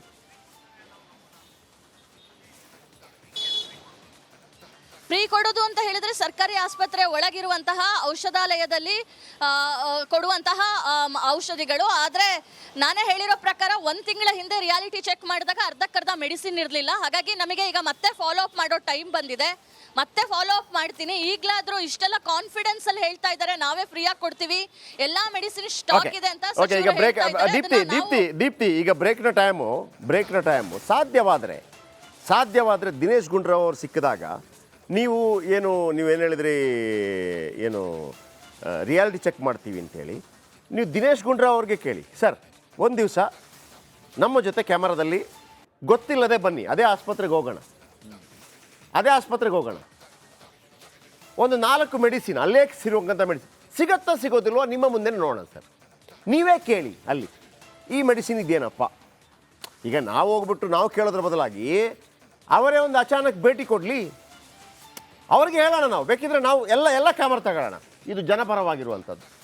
ಸರ್ ನೀವು ಸಡನ್ನಾಗಿ ಭೇಟಿ ಕೊಡಿ ಸರ್ ಒಂದು 4 ಆಸ್ಪತ್ರೆಗೆ, ದಯವಿಟ್ಟು ಹೇಳಬೇಡಿ. ಭೇಟಿ ಕೊಟ್ಬಿಟ್ಟು ಔಷಧಿ ಇದೆಯಲ್ಲ ಕೇಳಿ. ನೀವು ಹೇಳಿದಂಥ ಔಷಧಿ ಇದ್ದರೆ ಜೈ. ಯಾರಿಗೆ? ದಿನೇಶ್ ಗುಂಡೂರಾವ್ ಮಿನಿಸ್ಟ್ರಿಗೂ ಡಾಕ್ಟರ್ಸ್ಗೂ ಎಲ್ಲರಿಗೂ ಜೈ, ಇದೇ ಆಗಲಿ. ಬಟ್ ಹಂಗಾಗಲ್ಲ, ಯಾಕಂದರೆ ನಮಗೆ ಗೊತ್ತಿದೆ, ನೀವು ಹೇಳೋದು ಮಾತ್ರ ಅಲ್ಲಿ ಆಗೋದಿಲ್ಲ. ಆರೋಗ್ಯ ಸಚಿವ ದಿನೇಶ್ ಗುಂಡೂರಾವ್ ಒಂದು ಮಾತನ್ನು ಹೇಳ್ತಾ ಇದ್ದನ್ನು ನಾವು ಕೇಳಿಸ್ಕೊಂಡ್ವಿ.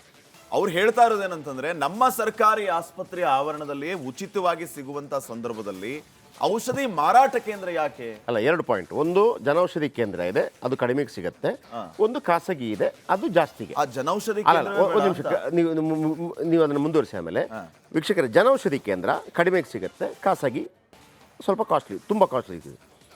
ಜನೌಷಧಿ ಕೇಂದ್ರ ಕಡಿಮೆಗೆ ಸಿಗ್ತಾ ಇದೆ ಅಂತೇಳಿ ದಿನೇಶ್ ಗುಂಡೂರಾವ್ ಹೇಳ್ತಿರೋದು, ಇಲ್ಲ ನಾವು ಫ್ರೀ ಕೊಡ್ತೀವಿ, ಜನೌಷಧಿನೂ ಬೇಡ ಅಂತ. ಅದೆಲ್ಲಿಂದ ಕೊಡ್ತಾರೆ ಅಂತ ಎಸ್ ಮುಂದುವರಿಸಿ. ಈಗ ಪ್ಯಾರಾಸಿಟಮಾಲ್ ಉದಾಹರಣೆ ತಗೋತಾ ಇದ್ರಿ ನೀವು. ಜನೌಷಧಿ ಕೇಂದ್ರದಲ್ಲಿ 1 ರೂಪಾಯಿ ಸಿಗೋದು, ಖಾಸಗಿ ಮೆಡಿಕಲ್ ಶಾಪಲ್ಲಿ 10 ರೂಪಾಯಿ ಸಿಗುತ್ತೆ ಅಂತ ಅನ್ಕೊಂಡು, ಸರ್ಕಾರಿ ಆಸ್ಪತ್ರೆಯಲ್ಲಿ ಈ 1 ರೂಪಾಯಿನೂ ಬೇಡ, ಹಾಗೆ ನಾವು ಫ್ರೀಯಾಗಿ ಕೊಡ್ತೀವಿ. ಈ 1 ರೂಪಾಯಿ ಕೊಡುವಂತ ಜನೌಷಧಿ ಕೇಂದ್ರ ಯಾಕೆ ಬೇಕು? ಅಲ್ಲ, ಹಂಗೆ ಕೊಟ್ಟರೆ ಒಳ್ಳೇದು. ಆದರೆ ದೀಪ್ತಿ ಹೇಳ್ತಿರೋದು, ಮೊನ್ನೆ ನಾವು ಹೋದಾಗಲೇ ಅಲ್ಲಿ ಸಿಗ್ತಾ ಇರಲಿಲ್ಲ, ನೀವು ಕೇವಲ ಬಾಯಿ ಮಾತಿಗೆ ಮಾತ್ರ ಅಂತ. ಆಮೇಲೆ ನಮ್ಮ ರಿಪೋರ್ಟ್ಗಳಿದೆ ಚೆಕ್ ಏನಂತಂದ್ರೆ, ಈ ಸರ್ಕಾರಿ ಆಸ್ಪತ್ರೆಯಲ್ಲಿ ವೈದ್ಯರು ಹೊರಗಡೆ ಸಿಗುವಂಥದ್ದೇ ಬರೆದು ಕೊಡ್ತಾರೆ, ಅಲ್ಲಿ ಒಳಗಡೆ ಮೆಡಿಕಲ್ ಶಾಪಲ್ಲಿ ಸಿಗುವಂಥದ್ದು ಯಾವ ಬರೆದು ಕೊಟ್ಟಿದ್ದಾರೆ? ಹೌದು. ಸೊ ಇದು ಪ್ರಾಬ್ಲಮ್ ಆಗುತ್ತೆ. ಓಂ ಪ್ರಕಾಶ್ ಮುನ್ನೂರು ನಮ್ಮ ಕಲಬುರಗಿ ಪ್ರತಿನಿಧಿ ನೇರ ಸಂಪರ್ಕದಲ್ಲಿ ಜಾಯ್ನ್ ಆಗಿದ್ದಾರೆ. ಓಂ ಪ್ರಕಾಶ್, ಜನೌಷಧಿ ಕೇಂದ್ರವನ್ನ ಕ್ಲೋಸ್ ಮಾಡುವಂತಹ ವಿಚಾರಗಳಿಗೆ ಸಂಬಂಧಪಟ್ಟಂತೆ ಹಲವು ರೀತಿಯ ಕಾರಣಗಳಲ್ಲಿ, ಹಲವು ರೀತಿಯ ಆಯಾಮಗಳಲ್ಲಿ ಚರ್ಚೆ ಆಗ್ತಾ ಇದೆ. ಬಡವರಿಗೆ ಕಡಿಮೆ ರೇಟಲ್ಲಿ ಸಿಗುವಂತ ಕೇಂದ್ರವನ್ನ ಯಾಕೆ ಕ್ಲೋಸ್ ಮಾಡ್ತೀರಿ ಮೋದಿ ಅನ್ನೋ ಒಂದು ರೀಸನ್ಗ ಅಂತ. ಅದಕ್ಕಿಂತ ಹೆಚ್ಚಾಗಿ ಅಲ್ಲಿ ಜನರಿಗೆ ಅದರ ಬಗ್ಗೆ ಮಾಹಿತಿ ಇದೆಯಾ ನನಗೆ ಅದು ಇಂಪಾರ್ಟೆಂಟ್. ಕಲಬುರಗಿ ಭಾಗದಲ್ಲಿ ಆಸ್ಪತ್ರೆಗಳೆಷ್ಟಿದೆ, ಅಲ್ಲೇ ಜನೌಷಧಿ ಕೇಂದ್ರಗಳು ಏನೇನು, ಫ್ರೀ ಅನ್ನೋ ಕಾನ್ಸೆಪ್ಟ್ ಈಗ ತರ್ತಾ ಇದ್ದಾರೆ. ಇದು ಸಾಧ್ಯತೆ ಎಷ್ಟಿದೆ ಓಂ ಪ್ರಕಾಶ್? ಜಯಪ್ರಕಾಶ್ ಶೆಟ್ಟಿ, ದುಬಾರಿ ಮೆಡಿಕಲ್ ಮಾಫಿಯಾ ದುನಿಯಾದಲ್ಲಿ ಬಡವರ ಪಾಲಿಗೆ ಸಂಜೀವನಿಯಾಗಿ ಈ ಜನೌಷಧಿ ಕೇಂದ್ರವನ್ನು ನಡೀತಾ ಇತ್ತು. ಆದರೆ ಇವತ್ತು ರಾಜ್ಯ ಸರ್ಕಾರ ಅದನ್ನು ಕ್ಲೋಸ್ ಮಾಡಿಸೋದಕ್ಕೆ ಮುಂದಾಗಿರುವಂಥದ್ದು. ಅದ್ರ ಬಗ್ಗೆ ಈಗ ಜನರು ಏನು ಹೇಳ್ತಾರೆ ಅಂತೇಳಿ ನಾನು ನೇರವಾಗಿ ಜನರನ್ನು ಮಾತಾಡಿಸ್ತಾ ಹೋಗ್ತೀನಿ. ಸರ್, ಈಗ ಬಹುಶಃ ನಿಮ್ಗೆಲ್ರಿಗೂ ಕೂಡ ಗೊತ್ತು, ಸರ್ಕಾರಿ ಆಸ್ಪತ್ರೆಗಳಲ್ಲಿ ಜನೌಷಧಿ ಕೇಂದ್ರ ಇತ್ತು ಅಂತೇಳಿ. ಇವತ್ತು ರಾಜ್ಯ ಸರ್ಕಾರ ಅದನ್ನು ಕ್ಲೋಸ್ ಮಾಡಬೇಕು ಅನ್ನುವಂಥ ಡಿಸೈಡ್ ಮಾಡಿರುವಂಥದ್ದು. ಏನು ಹೇಳ್ತೀರಿ ಅಂತ? ಭಾಳ ಖಂಡನೀಯ ವಿಚಾರ ಅದ. ಯಾಕಂತಂದ್ರೆ ಪ್ರಧಾನಮಂತ್ರಿ ಭಾರತೀಯ ಜನೌಷಧಿ ಪರಿಯೋಜನೆಯಲ್ಲಿ ಈ ಅಡಿಯಲ್ಲಿ ಏನು ಇದು ಜನೌಷಧಿ ಎಲ್ಲ ಜಿಲ್ಲಾ ಆಸ್ಪತ್ರೆಗಳಿಗೆ ಮಾಡಿದ್ದಾರೆ, ಇದು ಭಾಳ ಸ್ವಾಗತಾರ್ಹ ಇತ್ತು. ಆದ್ರೆ ನಮ್ಮ ರಾಜ್ಯ ಸರ್ಕಾರ ಇದನ್ನು ಬಂದ್ ಮಾಡಕ್ಕೆ ಹೊರಟಿದ್ದು ಭಾಳ ದುರದೃಷ್ಟಕ್ಕೆ. ಯಾಕಂದ್ರೆ ಬರೋರು ಎಲ್ಲಿ ಹೋಗ್ಬೇಕು? ಯಾಕೆ ಬರೋರಿಗೆ ಹೋಗೋದು ಅಷ್ಟೇ ಅಂತಲ್ಲ, ಅವ್ರಿಗೆ ಕೈಗೆಟಕೋ ಬೆಲೆಯಲ್ಲಿ ಇಲ್ಲಿ ಸಿಗ್ತದೆ. ಇಲ್ಲಿ ಪ್ರತಿಯೊಂದು ಇವತ್ತು ನೋಡ್ರಿ, ಪ್ರತಿಯೊಂದು ಇವತ್ತು ಔಷಧ ಹೆಂಗೆ ಆಗಿಬಿಟ್ಟು ಅಂತಂದ್ರೆ ಜನರಿಗೆ ಏನಾರ ಒಂದು ಅನಾರೋಗ್ಯ ಆಯ್ತಪ್ಪ ಅಂದ್ರೆ ಅವ್ರಿಗೆ ಔಷಧ ತೊಗೋಬೇಕಾದ್ರೆ ಭಾಳ ದುಬಾರಿ ಆಗ್ಬಿಟ್ಟದ. ಅದಕ್ಕೆ ಇದು ಪ್ರಧಾನಮಂತ್ರಿಗಳು ಇದೊಂದು ಯೋಜನೆಯನ್ನು ಮಾಡಿದಾರೆ. ಇದು ಭಾಳ ಸಕಾಲಕ್ಕೆ ಇದು ಒಳ್ಳೆಯ ಯೋಜನೆ ಇತ್ತು. ಅದಕ್ಕೆ ಎಲ್ಲ ಜಿಲ್ಲಾ ಆಸ್ಪತ್ರೆಗಳು ಇರುವಂಥ ಏನು ಜನೌಷಧಿ ಕೇಂದ್ರಗಳು ಬಂದ್ ಮಾಡೋದು, ಯಾವುದೇ ಕಾರಣಕ್ಕೂ ಬಂದ್ ಮಾಡಬಾರ್ದು. ಬಡ ಜನರಿಗೆ ಕೈಗೆಟಕುವ ಬೆಲೆಯಲ್ಲಿ ಸಿಗ್ತದೆ. ಅದಕ್ಕೆ ನಾನು ಮಾನ್ಯ ನಮ್ಮ ಆರೋಗ್ಯ ಮಂತ್ರಿ ಆದಂಥ ದಿನೇಶ್ ಗುಂಡೂರಾವ್ ನಾನು ವಿನಂತಿ ಮಾಡ್ಕೋತೀನಿ, ಮುಖ್ಯಮಂತ್ರಿಗಳು ಕೂಡ ನಾನು ವಿನಂತಿ ಮಾಡ್ಕೋತೀನಿ, ಇಂಥ ಯೋಜನೆಗಳು ಬಡವರ ಮ್ಯಾಗ ನೀವು ಹೊಟ್ಟಿ ಮ್ಯಾಗ ಕಲ್ಲು ಅಂತ ನೀವು ಕೆಲಸ ಮಾಡಬಾರ್ರಿ. ಜನರ ಏನು ಆರೋಗ್ಯದ ಕಾಪಾಡೋಂಥ ಒಂದು ಕೆಲಸ ಆಗ್ಬೇಕಂತೇಳಿ ನಾವು ಇವತ್ತು ಬಲವಾಗಿ ಆಗ್ರಹ ಮಾಡ್ತೀವಿ. ನಾವು ಈಗ ದಿನೇಶ್ ಗುಂಡೂರಾವ್ ಅವರು ನಾವೇ ಫ್ರೀ ಕೊಡ್ತೀವಿ, ಇದು ಯಾಕೆ ಬೇಕೇ ಅನ್ನುವಂಥದ್ದು. ಸರ್, ಇವರು ಫ್ರೀ ಆಲ್ರೆಡಿ ನಾವೆಲ್ಲ ನೋಡ್ತಾ ಇದ್ದೀವಿ. ಎಲ್ಲ ಜನಸಾಮಾನ್ಯರು ಇವತ್ತಿನ ದಿವಸ ಕರ್ನಾಟಕದ ಇವರ ಫ್ರೀ ಏನೇನು ಕೊಟ್ಟರೆ ಎಲ್ಲ ನೋಡಕತ್ತಾರೆ, ಎಲ್ಲ ಅನುಭವಿಸ್ಕತ್ತಾರ. ಆದರೆ ಇವತ್ತಿನ ದಿವಸ ಇದೇ ನಮ್ಮ ಕಲಬುರಗಿಯಲ್ಲಿರುವ ಏನು ಗೌರ್ಮೆಂಟ್ ಹಾಸ್ಪಿಟಲ್ನಾಗ ಒಳಗೆ ಮೆಡಿಕಲ್ ಫ್ರೀ ಅಂತ ಹೇಳ್ತಾರೆ ಸರ್. ಟ್ಯಾಬ್ಲೆಟ್ ಏನೋ ತೋರಿ ಫ್ರೀ ಅಂತ ಹೇಳ್ತಾರೆ, ಅದರಲ್ಲಿ ಟ್ಯಾಬ್ಲೆಟೇ ಸಿಗಲ್ಲ ಅಲ್ಲಿ. ಇವ್ರು ಡಾಕ್ಟ್ರುಗಳು ಮತ್ತು ಬೇರೆ ಹೊರಗಿನ ಮೆಡಿಕಲ್ಗೆ ಬರ್ಕೊಡ್ತಾರೆ ಸರ್. ನಾವು ಹೋಗಿ ಅಲ್ಲಿ ಹೊರಗೆ ಸಾವಿರಾರು ರೂಪಾಯಿ ಕೊಟ್ಟು ಅಲ್ಲಿ ಟ್ಯಾಬ್ಲೆಟ್ ತೊಗೋಬೇಕು ನಾವು. ಇಂಥ ಪರಿಸ್ಥಿತಿ ಅದ. ದಿನೇಶ್ ಗುಂಡೂರಾವ್ ಅವರಿಗೆ ಗೊತ್ತಿಲ್ಲ, ಅವರಿಗೆ ಇಲ್ಲಿ ಮಾಹಿತಿ ಏನದ ಅಂತೇಳಿ ಸುಮಾರು ಅಲ್ಲಿ ಕೂತು ಮಾತಾಡ್ತಾರೆ, ವಿಧಾನಸೌಧ ಕೂತು ಮಾತಾಡ್ತಾರೆ. ಬಟ್ ಇದು ಅಲ್ಲ. ಯಾಕಪ್ಪ ಇವತ್ತಿನ ದಿವಸ ಜನಸಾಮಾನ್ಯರಿಗೆ ಏನು ತಮಗೆ ಆದಷ್ಟು ತಮ್ಮ ದುಡ್ಡಲ್ಲಿ ಏನು ಸಿಗ್ಲತ್ತ ಗೋಲಿ ತಿಂದು ಆರಾಮ ಎಲ್ಲರೂ ಆರಾಮದಾರ. ಬಡವರು ಅಂತ ಅಲ್ಲ ಸರ್, ಇವತ್ತಿನ ದಿವಸ ಲಕ್ಷಾಧಿಪತಿ ಕೋಟ್ಯಾಧಿಪತಿ ಅವ್ರು ಕೂಡ ಇವತ್ತರ ಪ್ರಧಾನಮಂತ್ರಿಯವರ ಏನು ಜನೌಷಧಿ ಕೇಂದ್ರದಲ್ಲಿ ಟ್ಯಾಬ್ಲೆಟ್ ತೊಗೊಳಕತ್ತಾರ. ಆದರೆ ಇವತ್ತಿನ ದಿವಸ ಈ ಏನು BJP ಸರ್ಕಾರದವರು ಒಂದು ಉದ್ದೇಶ ಏನಪ್ಪ ಅಂದರೆ ಇವತ್ತಿನ ದಿವಸ ಇದು ಮೆಡಿಕಲ್ ಫೀಲ್ಡ್, ಈ ಫೀಲ್ಡ್ನಲ್ಲಿ ಜನೌಷಧಿ ಬಂದ ಕೂಡಲೇ ಆಲ್ಮೋಸ್ಟ್ ಈ ಮೆಡಿಕಲ್ ಮಾಫಿಯಾದವರಿಗೆ ಒಂದು ದೊಡ್ಡ ದುರಂತ ಆಗ್ಯದ. ಅದಕ್ಕೆ ಇವತ್ತಿನ ದಿವಸ ಏನು ರಾಜ್ಯ ಸರ್ಕಾರದ ಜೊತೆ ಎಲ್ಲ ಅವ್ರು ಸೇರಿಕೊಂಡು ಈ ಒಂದು ಜನೌಷಧಿ ಕೇಂದ್ರ ತೆಗೆಯುವಂಥ ಪ್ರಯತ್ನ ಮಾಡ್ಲತ್ತಾರ. ಇದು ಸಾಧ್ಯ ಅಲ್ಲದಂಥ ಮಾತ್ರ, ಇದು ಮಾಡಿಸೂ ಕೊಡೋದಿಲ್ಲ. ಇವತ್ತಿನ ದಿವಸ ಕಲಬುರಗಿಯಲ್ಲ ಸಾರ್ವಜನಿಕರು ಹಾಗೂ ಎಲ್ಲರೂ ಸೇರ್ಕೊಂಡು ಇವತ್ತಿನ ದಿವಸ ನಾವು ಅದನ್ನು ವಿರೋಧ ವ್ಯಕ್ತಪಡಿಸ್ತಾ ಇದ್ದೀವಿ ಸರ್. ನನ್ನ ಜೊತೆ ಇನ್ನೊಂದಷ್ಟು ಜನರು ಕೂಡ ಇದ್ದಾರೆ. ಸರ್, ಎಲ್ಲೋ ಒಂದು ಕಡೆ ರಾಜ್ಯ ಸರ್ಕಾರ ಕೇಂದ್ರದ ವಿರುದ್ಧ ಈ ಮೂಲಕ ಸಮರ ಸಾರ್ತಾ ಇದೆ ಅಂತ ಅನಿಸುತ್ತಾ? ಹೌದು, ಕೇಂದ್ರದ ವಿರುದ್ಧ ಅಂತಂದ್ರೆ ಅದು ಕೇಂದ್ರ ಸರ್ಕಾರ ಪ್ರಾಯೋಜಿತ ಕಾರ್ಯಕ್ರಮ ಇರೋದರಿಂದ, ಆಮೇಲೆ ಇಲ್ಲಿ ಬಡ ಜನರಿಗೆ ಎಷ್ಟು ಅನುಕೂಲ ಆಗ್ತಿತ್ತು. ಹೊರಗೆ ಮೆಡಿಸನ್ ಒಳಗೆ ಏನು ಪ್ರಿಸ್ಕ್ರೈಬ್ ಮಾಡ್ತಾರೆ ಡಾಕ್ಟರ್ ತೋರಿಸಿದ ನಂತರ, ಇಲ್ಲಿ ಅವ್ರ ಹತ್ರ ಅವೈಲೇಬಲ್ ಲಭ್ಯತೆ ಇರಲಿಲ್ಲ ಅಂದ್ರೆ ಅವ್ರು ಜನೌಷಧಿ ಕೇಂದ್ರದಲ್ಲಿ ಹೋಗಿ ತೊಗೊಳ್ತಿರು ಕಮ್ಮಿ ರೇಟದಲ್ಲಿ. ಇಲ್ಲಿ 10 ರೂಪಾಯಿ ಹೊರಗೆ 100 ರೂಪಾಯಿ ಸಿಕ್ಕರೆ ಇಲ್ಲಿ 10 ರೂಪಾಯಿಗೆ ಸಿಗ್ತೀವಿ. ಆದರೆ ಈಗ ಈ ಏನು ಇವರು ನಮ್ಮ ರಾಜ್ಯ ಸರ್ಕಾರದವರು ಈ ನಮ್ಮ ಕ್ಯಾಂಪಸ್ದಲ್ಲಿ ಜನೌಷಧಿ ಇರಬಾರ್ದಂತ ಏನು ಅವರು ಕ್ರಮ ಕೈಗೊಳ್ತಾ ಇದ್ದಾರೆ, ಅದು ತಪ್ಪು. ಯಾಕಂದರೆ ಇದರದ ಉದ್ದೇಶ ಏನದ, ಪ್ರಧಾನಮಂತ್ರಿಗಳು ಬಡ ಜನರಿಗೆ ಉಪಯೋಗ ಆಗಲಂತೆ ಜನೌಷಧಿ ತೆಗೆದಿದ್ದಾರೆ ಅವರು. ಒಂದು ವೇಳೆ ನೀವು ಇಲ್ಲಿ ಲಭ್ಯತೆ ಮಾಡಲಿಲ್ಲ ಅಂದರೂ ಕೂಡ ಅವರು ಕಮ್ಮಿಯಾದ ಹಣದಲ್ಲಿ ಅವರು ಇಲ್ಲಿ ಪ್ರಿಮೈಸಸ್ದಾಗಿದ್ದರೆ ಅಲ್ಲಿದೆ ತೊಗೊಳ್ತಾರೆ ಅವರು. ಇಲ್ಲಾಂದ್ರೆ ನೀವು ಹೇಳ್ದಂಗೆ ಹೊರಗೆ ಹೋಗಿ ಮೆಡಿಕಲ್ ಮಾಡಿದ್ದು ಅನಾಚಾರ. ಬಳಿಕ ತಿರುಪೇಶ್ ಶೋಕಿ ಬೇರೆ ಅವರಿಗೆ ಹಾನಗಲ್ನ ಗ್ಯಾಂಗ್ ರೇಪ್ ಆರೋಪಿಗಳ ರೋಡ್ ಶೋ ಈಗ ಆಕ್ರೋಶಕ್ಕೆ ಕಾರಣ ಆಗ್ತಾ ಇದೆ. ಅಕ್ಕಿ ಆಲೂರು ಪಟ್ಟಣದಲ್ಲಿ ಆರೋಪಿಗಳು ರೋಡ್ ಶೋ ಮಾಡಿದ್ದಾರೆ. 5 ಕಾರು, 20ಕ್ಕೂ ಹೆಚ್ಚು ಹಿಂಬಾಲಕರು ರ್ಯಾಲಿಯನ್ನು ನಡೆಸಿ ಹುಚ್ಚಾಟ ಮೆರೆದಿದ್ದಾರೆ. ಹಾವೇರಿಯ ಸಬ್ ಜೈಲಿಂದ ಅಕ್ಕಿ ಆಲೂರುವರೆಗೆ ರೋಡ್ ಶೋ ನಡೆಸಿದ್ದಾರೆ. ಸೋಷಿಯಲ್ ಮೀಡಿಯಾದಲ್ಲಿ ಈ ರೀತಿ ಗ್ಯಾಂಗ್ ರೇಪ್ ಮಾಡಿದವರ ಆ ಆರೋಪವನ್ನ ಎದುರಿಸ್ತಾ ಇರೋರ ರೋಡ್ ಶೋ ಆಕ್ರೋಶಕ್ಕೆ ಕಾರಣ ಆಗ್ತಾ ಇದೆ. ಇವ್ರು ಏನ್ ಮಹಾ ಸಾಧನೆ ಮಾಡಿದ್ದಾರೆ, ಇವ್ರಿಗೇನಾದ್ರೂ ಸ್ವಲ್ಪ ನಾಚಿಕೆ ಮಾನ ಮರ್ಯಾದೆ ಆತ್ಮಾವಲೋಕನ ಅನ್ನೋದು ಇದೆಯಾ? ನೋಡಿ, ಅಲ್ಲಿ ದೃಶ್ಯಗಳನ್ನು ನೋಡಿ ನೀವು ಯಾವ ರೀತಿ ರೋಡ್ ಶೋ ಮಾಡ್ಕೊಂಡು ಬರ್ತಾ ಇರೋದು. ಎಲ್ಲಿಂದ? ಹಾವೇರಿ ಸಬ್ ಜೈಲಿಂದ ಅಕ್ಕಿ ಆಲೂರು ತನಕ. ಹಾನಗಲ್ನ ಗ್ಯಾಂಗ್ ರೇಪ್ ಆರೋಪಿಗಳ ರೋಡ್ ಶೋ ಇದು. 5 ಕಾರು 20ಕ್ಕೂ ಹೆಚ್ಚು ಹಿಂಬಾಲಕರು ರ್ಯಾಲಿ ನಡೆಸಿ ಹುಚ್ಚಾಟವನ್ನ ಮೆರೆದಿದ್ದಾರೆ. ಸೀನ್ ಕಟ್ಟಾಗಿ ನಾಳೆನೆ ಪೊಲೀಸರು ಎಳ್ಕೊಂಡು ಹೋಗಿ ಮತ್ತೆ ಜೈಲಲ್ಲಿ ಕೂರಿಸಿದ್ರೆ ಇಲ್ಲ, ಇದು ನೋಡಿ, ಈಗ ಹಿಂಗೆ ಹೋಗ್ತಿದ್ದಾನಲ್ಲ, ಇವನು ಹೋಗ್ತಿರೋದು ರೇಪ್ ಮಾಡಿದ್ದೀನಿ ನಾನು ಅಂತ ಹೇಳ್ತಾ ಹೋಗೋದು. ರೇಪ್ ಆರೋಪಿ ಇವ. ಅದಕ್ಕೆ ಆ ಕಡೆ ಈ ಕಡೆಯಿಂದ ಅಣ್ಣನಿಗೆ ಜೈ ಅಕ್ಕನಿಗೆ ಜೈ ಅಂತೇಳೋ 4 ಜನ. ಇವನೇನು ಸೈನಿಕ ಅಂದ್ಕೊಂಡ್ರ ನೀವು? ನೋಡ್ರಿ ಆ ಮಾನವ ಮರಿ, ನೋಡ್ರಿ ಇವನು ಮಾನವ ಮರ್ಯಾದಿದೆಯಾ ಅವನಿಗೆ? ಚಪ್ಪಲಿ ಹಾರ ಹಾಕಬೇಕಾಗಿತ್ತು ಇವನಿಗೆ, ಚಪ್ಪಲಿ ಹಾರ. ಜನ ಚಪ್ಪಲಿ ನೋಡಬೇಕಾಗಿತ್ತು ಇವನಿಗೆ. ಇದರ ಬಗ್ಗೆ ಯಾರೂ ಕ್ರಮ ಕೈಗೊಳ್ಳಲ್ಲ. ಕೋರ್ಟ್ ಕೂಡ ಇದನ್ನು ಕೇಳಬೇಕು, ಸುಮೂಟವಾಗಿ ಇದರ ಬಗ್ಗೆ ಕೇಸ್ ಆಗಬೇಕಿದು. ಒಂದು ರೇಪ್ ಆರೋಪಿ ಈ ಥರ ಹೋಗ್ತಾ ಇದ್ದಾನೆ ಅಂತಂದ್ರೆ ಏನ್ರಿ ಕತೆ ಇದು? ನಾವಿಲ್ಲಿ ಸಿಂಧೂರ ನಾವು ಏನು ಹೊಡೆದಾಕಿದ್ರು ಅನ್ನೋ ಕಾರಣಕ್ಕಾಗಿ ಯುದ್ಧವನ್ನೇ ಮಾಡ್ತಾ ಇದ್ದೀವಿ. ಹೆಣ್ಣು ಮಕ್ಕಳ ವಿಚಾರಕ್ಕೆ ಸಂಬಂಧಪಟ್ಟಾಗಿ ಎಂತೆಂಥ ಕಾನೂನುಗಳು ಬರುತ್ತೆ, 576A ಬರುತ್ತೆ. ಒಬ್ಬ ರೇಪ್ ಆರೋಪಿ, ಒಬ್ಬ ಅತ್ಯಾಚಾರ ಆರೋಪಿ, ಅವನಿಗೆ ಏನೋ ಬೇಲ್ ಸಿಕ್ಕಿದೆ ಅನ್ನೋ ಕಾರಣಕ್ಕಾಗಿ ಕಾರಲ್ಲಿ ಈ ಥರ ಹೋಗ್ತಾ ಇದ್ದಾನೆ. ನಿಜವಾಗಲೂ ಅಲ್ಲಿಯ ಯಾರು ಎಲ್ಲಿದು ಹಾನಗಲ್ ಹಾವೇರಿ SP ಆಗಿದ್ದವರು ಅವನ ಸೊಂಟಕ್ಕೆ ಒಂದು ಗುಂಡು ಹೊಡಿಬೇಕಾಗಿತ್ತು. ಸೊಂಟಕ್ಕೆ. ಇದು ಆ್ಯಂಟಿ ಸೋಷಲ್ ಅಲ್ವಾ? ಇದು ಆ್ಯಂಟಿ ಸೋಷಲ್ ಎಲಿಮೆಂಟ್ ಅಲ್ವಾ? ಒಬ್ಬ ಕದ್ದು ಓಡೋಗ್ತಾನೆ, ಒಬ್ಬ ಜಗಳ ಅಥವಾ ಚೂರಿ ಹಾಕಿ ಓಡೋಗ್ತಾನೆ, ಅಂಥವನನ್ನು ನೀವು ಶೂಟ್ ಮಾಡ್ಬೋದು ಅಂತಾದರೆ, ಅವನು ಕದ್ದದ್ದು ಕೇಸ್ 420 ಶ್ರೀಪಾದ್. ಚಿನ್ನ ಕದ್ದು ಓಡ್ದ, ಅವನನ್ನು ತಪ್ಪಿಸ್ಕೋತಾ ಇದ್ದಾನೆ, ಶೂಟ್ ಮಾಡಿದ್ವಿ ಅಂತ ಬಂದಿದೆ. ಮೊನ್ನೆ ಏನಾಯಿತು ಹುಬ್ಳಿಯಲ್ಲಿ? ಐ ಸಲ್ಯೂಟ್ ಯಾರಿಗೆ? ಶಶಿಕುಮಾರ್ ಅವರಿಗೆ ಶೂಟ್ ಮಾಡಿದ್ರಲ್ಲ, ಯಾವುದೋ ಒಂದು ಹಳೆ ವೈಷಮ್ಯ ಕೇಸ್ಗೆ ಒಡೆಯಕ್ಕೆ ಬಂದ ಅಂತೇಳಿ. ಬಾಲಕಿ ಮೇಲೆ ಅತ್ಯಾಚಾರ ಪ್ರಕರಣಕ್ಕೆ ಸಂಬಂಧಪಟ್ಟ ಹಾಗೆ ಅತ್ಯಾಚಾರ ಓಕೆ, ಅವ ಸಾಬೀತಾಗತ್ತೋ ಆರೋಪಿ ಇದ್ದಾನೆ, ಬಾಯಿ ಮುಚ್ಕೊಂಡಿರ್ಬೇಕಲ್ವಾ? ಈ ಥರ ಆತ ಶಕ್ತಿ ಪ್ರದರ್ಶನ ಮಾಡ್ತಾನೆ, ಅದರ ಅರ್ಥ ಏನು? ನಾನು ಇನ್ನೂ ರೇಪ್ ಮಾಡ್ತೀನಿ ಅಂತಾನ? ಮೇಲಾಗಿ ಇಲ್ಲಿರೋದು ನೋಡಿ ಸರ್, ಹಾವೇರಿ ಸಬ್ ಜೈಲಿಂದ ಅಕ್ಕಿ ಹಾಲೂರ್ವರೆಗೆ ರೋಡ್ ಶೋ. ಈ ಸಬ್ ಜೈಲ್ ಮುಂದೆನೆ ಮೆರವಣಿಗೆ ಮಾಡೋ ಒದ್ದು ಒಳಗೆ ಹಾಕ್ಬೇಕಾಗಿ. ಮತ್ತೆ ಯಾರ್ಯಾ ಪೊಲೀಸು? ಯಾರ್ಯಾ ದಮ್ಮಿಲ್ಲದ ಪೊಲೀಸು? ಸಬ್ ಜೈಲಿಂದ ಮೆರವಣಿಗೆ ಮಾಡುವಾಗ ನೀವೇನು ಮಾಡ್ತಾ ಇದ್ದೀರಿ? ರಾಜೀನಾಮೆ ಕೊಟ್ಟು ಬನ್ರಿ, ಮೆಜೆಸ್ಟಿಕಲ್ಲಿ ಎಗ್ ರೈಸ್ ಮಾರಣವಂತೆ ನಿಮಗೆ, ನಿಮ್ಮ ಯೋಗ್ಯತೆಗೆ ಮಾಡಬೇಕಿತ್ತು ಶೂಟ್. ನೀವು ಹೆಂಗ್ ಬಿಟ್ರೆ ನೀವು? ಈ ಪೊಲೀಸ್ ಅಧಿಕಾರಿ ಯಾರು? ಈ ಪೊಲೀಸ್ ಅಧಿಕಾರಿ ಬೇಕಾ ನಮಗೆ? ನನಗನ್ಸುತ್ತೆ ಅವತ್ತು ಯಾರೋ ಒಬ್ಬ ಏನೋ ದುಡ್ಡು ಕೊಟ್ಟರು ಪಾಸ್ ಆಗ್ತಾ ಇದ್ರಲ್ಲ, ಯಾರೋ ಏನೋ ಪಾಸ್ ಮಾಡ್ತಾ ಇದ್ನಲ್ಲ ಒಬ್ಬ, ಎಲ್ಲರೂ ಕೂಡ ಅಲ್ಲಿ ಕಲಬುರಗಿಯಲ್ಲಿ ಇತ್ತಲ್ಲ, ಆರ್ ಡಿ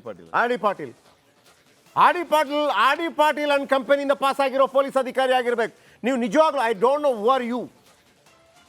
ನಿಮ್ಮ ಹಿಸ್ಟ್ರಿ ತುಂಬ ಚೆನ್ನಾಗಿರ್ಬೋದು, ಇಲ್ಲದೇ ಇರ್ಬೋದು, ಅದು ಬೇರೆ ವಿಚಾರ. ನಿಮ್ಮ ಹಿಸ್ಟ್ರಿ, ನಿಮ್ಮ ಹಿನ್ನೆಲೆ ತುಂಬ ಚೆನ್ನಾಗಿದ್ರೆ ಅಲ್ಲಿಯ ಪೊಲೀಸ್ ಅಧಿಕಾರಿಗಳೇ, ನನಗೆ ಗೊತ್ತಿಲ್ಲ ನೀವು ಯಾರು ಅಂತೇಳಿ, ಈಗ ನಾನು ಫೈಂಡ್ ಔಟ್ ಮಾಡ್ತೀನಿ. ಈ ಥರ ರೇಪ್ ಆರೋಪಿಯನ್ನು ಕಾರ್ ಮೇಲೆ ಹೋಗೋದಿಕ್ಕೆ ಅನುಮತಿ ಹೆಂಗೆ ಕೊಟ್ರಿ ನೀವು?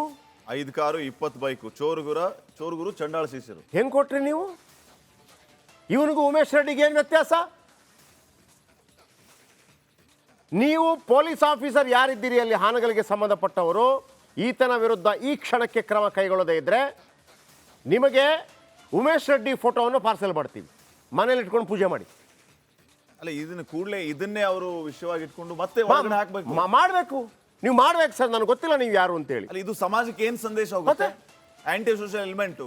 ರೇಪ್ ಮಾಡಿದವರೆಲ್ಲ ಈ ರೀತಿ ಮೆರವಣಿಗೆಯಿಂದ ಆಚೆ ಬರ್ಬೋದು. ಪ್ಲೀಸ್ ತಗೊಳ್ಳಿ. ರೇಪ್ ಮಾಡಿದವರೆಲ್ಲ ಈ ರೀತಿ ಮೆರವಣಿಗೆಯಿಂದ ಆಚೆ ಬರ್ಬೋದು ಅಂತಂದ್ರೆ ಇದು ಬೇರೆಯವ್ರಿಗೆ ಯಾವ ರೀತಿ ಸ್ಫೂರ್ತಿ ಆಗುತ್ತೆ, ಬೇರೆಯವರಿಗೆ ಯಾವ ರೀತಿ ಸಂದೇಶವನ್ನು ಕೊಟ್ಟಂದಾಗತ್ತೆ? ಅಗೇನ್ ಇದು ಪ್ರಶ್ನೆ ಆಗೋದು ಕಾನೂನು ಮತ್ತು ಸುವ್ಯವಸ್ಥೆ, ಲಾ ಅಂಡ್ ಆರ್ಡರ್. ಹಾವೇರಿಯಲ್ಲಿರುವಂತಹ ಪೊಲೀಸ್ ವರಿಷ್ಠರು ಇದನ್ನ ಗಮನಿಸಬೇಕು, ಒದ್ದು ಒಳಗಡೆ ಹಾಕ್ಬೇಕು. ಅಲ್ಲ ಪಾಟೀಲ್ರೆ, ಸಾಧಾರಣವಾಗಿ ಒಂದು ಗಲಾಟೆ ಮತ್ತೊಂದಾದಾಗ ಮುಖ ಕಾಣಬಾರ್ದು ಅಂತ ಆ ಪ್ಲಾಸ್ಟಿಕ್ ಕವರ್ ಥರ ಒಂದು ಹಾಕ್ತಾರಲ್ಲ ಮುಖಕ್ಕೆ, 2 ಕಣ್ಣು ಬಿಟ್ಬಿಟ್ಟು, ಗೊತ್ತಾಗಬಾರ್ದು, ಮತ್ತೊಂದು ಆಗಬಾರ್ದು. ನೀವು ಹೇಳ್ತೀರಿ ಒಂದು ಪುಟ್ಟ ಬಾಲಕಿ ಮೇಲೆ ಅತ್ಯಾಚಾರ ಆದರೆ ಶಾಲಾ ಕಾಲೇಜುಗಳಲ್ಲಿ ಆ ಬಾಲಕಿ ಯಾರು, ಮನೆ ಯಾರು, ಹೆಸರು ಯಾರು, ಸ್ಕೂಲ್ ಯಾರು, ಅಡ್ರೆಸ್ ಯಾರು ಹೇಳಬಾರ್ದು ನಾವು. ವೀಕ್ಷಕರು ನಿಮ್ಗೆ ಗೊತ್ತಾ ವಿಚಾರ? 18 ವರ್ಷ ನಂತರ ಕೂಡ ರೇಪ್ ಸಂತ್ರಸ್ತ ಇದ್ದರೆ, ಸಾರಿ ಆ ಪದ ಬಳಕೆನೇ ಇಷ್ಟ ಆಗಲ್ಲ ನಮಗೆ, ಅತ್ಯಾಚಾರ ರೇಪು ಮತ್ತೊಂದು ಇಷ್ಟ ಆಗಲ್ಲ, ಅಂಥದ್ದಾಯ್ತು ಅಂತ ಇಟ್ಕೊಳ್ಳಿ ಒಂದು ಹೆಣ್ಮಕ್ಳು, ಆ ಹೆಣ್ಣುಮಗಳ ಹೆಸರು ಹೇಳೋಂಗಿಲ್ಲ, ಅಪ್ರಾಪ್ತ ಅಂತ ಆದರೂ ಅವರ ತಂದೆ ತಾಯಿ ಹೆಸರು ಹೇಳೋಂಗಿಲ್ಲ, ಮನೆ ಹೇಳೋಂಗಿಲ್ಲ, ಸ್ಕೂಲ್ ಹೇಳೋಂಗಿಲ್ಲ, ಶಾಲೆಯಲ್ಲಾದರೂ ಹೇಳೋಂಗೇ ಇಲ್ಲ. ಯಾಕೆಂದರೆ ಆ ಮಗುಗೆ ನಾಳೆ ಪ್ರಾಬ್ಲಮ್ ಆಗುತ್ತೆ ಅಂತ. ಈಗ ನನ್ನೊಂದು ಪ್ರಶ್ನೆ, ಈ ನನ್ನ ಮಗ ಹಿಂಗೆ ಹೋಗ್ತಾ ಇದ್ದಾನಲ್ಲ ದಡಿಯ, ಅಲ್ಲಿ ಇದ್ದವ್ರು ಗೊತ್ತಾಗಲ್ಲ ಇದು ಯಾವುದ್ರಿ ಕೇಸು ಆ ಹೆಣ್ಮಗಳದು ಅಂತೇಳಿ. ಆ ಹೆಣ್ಮಗಳ ಪಾಡೇನು? ಆ ಹೆಣ್ಮಗಳ ಪಾಡೇನು? ಒಂದು ಕಡೆ ಬಾನು ಮುಷ್ತಾಕ್ ಅಂತವರಿಗೆ ಬೂಕರ್ ಪ್ರಶಸ್ತಿ ಬರುತ್ತೆ, ಮತ್ತೊಂದು ಕಡೆ ಹೆಣ್ಮಕ್ಕಳನ್ನು ಮುಕ್ಕಿ ತಿನ್ನುವಂಥವರು ಈ ರೀತಿ. ಏನ್ರಿ ಇದು ಪಿಕ್ಚರಾ, ಸಿನಿಮಾನ ಇದು? ಸಾಯಿಕುಮಾರ್ ಪಿಕ್ಚರ್ ಇದ್ದಂಗಿದೆ ಇದು. ಅವನು ಬಂದ, ಇಂಥವ್ರಿಗೆ ಸಾಯಿಕುಮಾರ್ ಭಾಷೆಯಲ್ಲೇ ಮಾತಾಡಬೇಕಲ್ವಾ, ಸಾಯಿಕುಮಾರ್ ಪೊಲೀಸ್ ಸ್ಟೇಷನ್ ಭಾಷೆಯಲ್ಲೇ ಮಾತಾಡಬೇಕಲ್ವಾ? ಈಗ ಹೇಳ್ತಾ ಇದ್ದೀನಿ ನೋಡಿ, ಅಲ್ಲಿಯ ಸಬ್ ಇನ್ಸ್ಪೆಕ್ಟ್ರ್ ಯಾರೋ ಗೊತ್ತಿಲ್ಲ, ಪೊಲೀಸ್ ಇನ್ಸ್ಪೆಕ್ಟರ್ ಯಾರೋ ಗೊತ್ತಿಲ್ಲ, SP ಯಾರು ಗೊತ್ತಿಲ್ಲ. ಈಗ ಫೈಂಡ್ ಔಟ್ ಮಾಡ್ಕೋತೀನಿ ನಾನು. SP ಅವರೇ, ನೀವು ನಿಜವಾಗಲೂ ಹಾವೇರಿ ಜಿಲ್ಲೆಯ ರಕ್ಷಣೆಗೆ ಕಟಿಬದ್ಧವರಾಗಿದ್ದರೆ ಏನಾಗಿದೆ ಅಂತ ಮಾಹಿತಿ ಪಡ್ಕೊಳ್ಳಿ. ಇಲ್ಲ ಅಂತಂದರೆ ಅಲ್ಲಿ ಸಬ್ ಇನ್ಸ್ಪೆಕ್ಟರ್ ತೆಗೆದು ಬಿಸಾಕಿ ಇದರ ವಿರುದ್ಧ ಕ್ರಮ ಕೈಗೊಳ್ಳಿ. ಇಲ್ಲ ಅಂತಂದರೆ ಹಾವೇರಿ ಪೊಲೀಸ್ ಈತನ ವಿರುದ್ಧ ಕ್ರಮ ಕೈಗೊಳ್ಳೋಕ್ಕೆ ನಿಮಗೆ ಆಗೋದಿಲ್ಲ ಅಂತಂದರೆ ಹಾವೇರಿ ಪೊಲೀಸ್ ನಿಮಗೊಂದು ಅವಕಾಶ ಇದು. ಆ್ಯಂಟಿ ಸೋಷಲ್ ಎಲಿಮೆಂಟ್ಸ್, ಒಬ್ಬ ರೇಪ್ ಆರೋಪಿ ಈ ಥರ ನಿಮ್ಮ ಊರಲ್ಲಿ ಓಡಾಡ್ತಾನೆ ಅಂತಂದರೆ ನಿಮಗೂ ಅವನಿಗೂ ಏನೋ ಸಂಬಂಧ ಇದೆ, ರಾತ್ರಿ ಪಾರ್ಟಿ ಮಾಡ್ತೀನಿ ಅಂತ ಅಂದ್ಕೊಳ್ತೀವಿ ನಾವು. ಇಲ್ಲಾಂದರೆ ಅವನ ವಿರುದ್ಧ ಕ್ರಮ ಕೈಗೊಳ್ಳಿ, ಅಷ್ಟೇ ನಾನು ಹೇಳಿಕಿರುವಂಥದ್ದು. ಮತ್ತೊಮ್ಮೆ ಎಲ್ಲ ಹೆಣ್ಣು ಮಕ್ಕಳ ಕ್ಷಮೆ ಯಾಚಿಸ್ತಾ ಈತನ ವಿರುದ್ಧ ಉಗ್ರ ಕ್ರಮ ಕೈಗೊಳ್ಳಲೇಬೇಕು ಸಂಬಂಧಪಟ್ಟ ಪೊಲೀಸ್ ಅಧಿಕಾರಿಗಳು ಮತ್ತು ಅಲ್ಲಿ SP. ಆಮೇಲೆ ಯಾರು ಹಾವೇರಿ ಜಿಲ್ಲಾ ಉಸ್ತುವಾರಿಗಳು, ಯಾಕೆ ಇವರನ್ನು ಮುಟ್ಟಕ್ಕೆ ಭಯನಾ, ಎಲೆಕ್ಷನ್ಗೆ ದುಡ್ಡು ಕೊಟ್ಟಿದ್ದಾನ ಅಂತ ನಾವು ಕೇಳಬೇಕಾಗತ್ತೆ. ಆ್ಯಂಡ್ MP, ಹಾವೇರಿ MP ಎಲ್ಲರೂ ಪ್ರತಿಯೊಬ್ಬರು ನಾವು ಪ್ರಶ್ನೆ ಮಾಡ್ತಾ ಇರುವಂಥದ್ದು, ಇದು ನಿಮ್ಮ ಮನೆಯ ಹೆಣ್ಣು ಮಕ್ಕಳ ಮಾನ ಅಪಹರಿಸಿದಂಥವನ ಅಟ್ಟಹಾಸ. ನಿಮ್ಮ ಎಲ್ಲರ ಮನೆಯ ನಿಮ್ಮ ಮನೆಯ ಹೆಣ್ಣು ಮಕ್ಕಳನ್ನು ರೇಪ್ ಮಾಡ್ತೀವಿ, ಏನು ಕಿಸಿತೀರಿ ನಮ್ಮದು ಅನ್ನುವಂಥ ರೀತಿಯಲ್ಲಿದೆ. ತಾಕತ್ತಿದ್ರೆ ಹಾವೇರಿ SP ಕಿಸಿರಿ ಒಂದು, ತಾಕತ್ತಿದ್ರೆ ಆಗ ಸಲ್ಯೂಟ್ ಮಾಡ್ತೀನಿ ನಾನು. Next story. ಇನ್ನು ರಾಜ್ಯದಲ್ಲಿ ಮರುನಾಮಕರಣದ ವಿಚಾರ ಮತ್ತೆ ಭುಗಿಲೇಳ್ತಾ ಇದೆ. ರಾಮನಗರವನ್ನ ಬೆಂಗಳೂರು ದಕ್ಷಿಣ ಅಂತ ಕರೀರಿ ಇನ್ ಮುಂದೆ ಅಂತ ಹೇಳಿ DK ಶಿವಕುಮಾರ್ ಸಾಹೇಬರು ನಿನ್ನೆ ಹೇಳಿಬಿಟ್ರು. ಕೇಂದ್ರ ಸಚಿವ ಕುಮಾರಸ್ವಾಮಿ ಅವರಿಗೆ ಈ ಮೂಲಕ ಸೆಡ್ಡು ಹೊಡೆಯುವಂತಹ ಕೆಲಸ ಆಗ್ತಾ ಇದೆ. ಹಲವರ ವಿರೋಧ, ಮುಖ್ಯವಾಗಿ ಕೇಂದ್ರ ಸರ್ಕಾರ ಇದಕ್ಕೆ ರೆಡ್ ಸಿಗ್ನಲ್ ಕೊಟ್ಟ ನಂತರವೂ ಕೂಡ ರಾಮನಗರ ಮರುನಾಮಕರಣ ಆಗಿದೆ. ಇನ್ ಮುಂದೆ ಬೆಂಗಳೂರು ದಕ್ಷಿಣ. ತಮ್ಮ ಹಠವನ್ನ ಸಾಧಿಸಿದ್ದಾರೆ DCM DK ಶಿವಕುಮಾರ್ ಅವರು. ಹೆಸರು ಬದಲಾವಣೆಗೆ ಕುಮಾರಸ್ವಾಮಿ ಅವರ ವಿರೋಧ ಇತ್ತು, ಅವರಿಗೆ ಈಗ ಶಾಕ್ ಎದುರಾಗಿದೆ.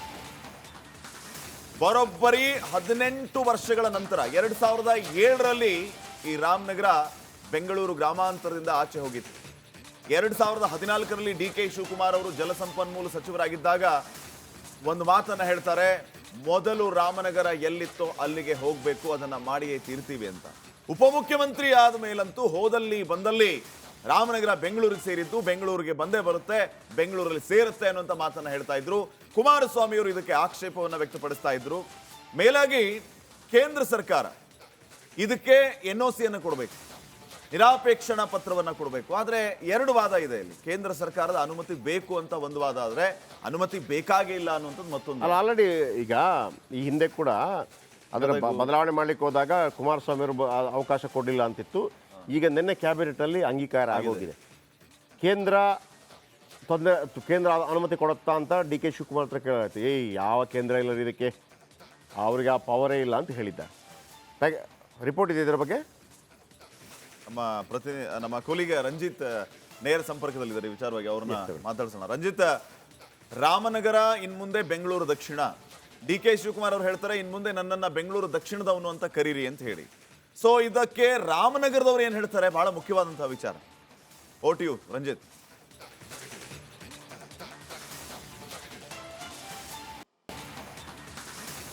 ಥ್ಯಾಂಕ್ ಯು ಜಯಪ್ರಕಾಶ್ ಶೆಟ್ರೆ, ಶ್ರೀಪಾದ್ ಪಾಟೀಲ್ರೆ. ನೋಡಿ, ಜನ ಏನು ಹೇಳ್ತಾರೆ ಅನ್ನೋದು ಮುಖ್ಯ.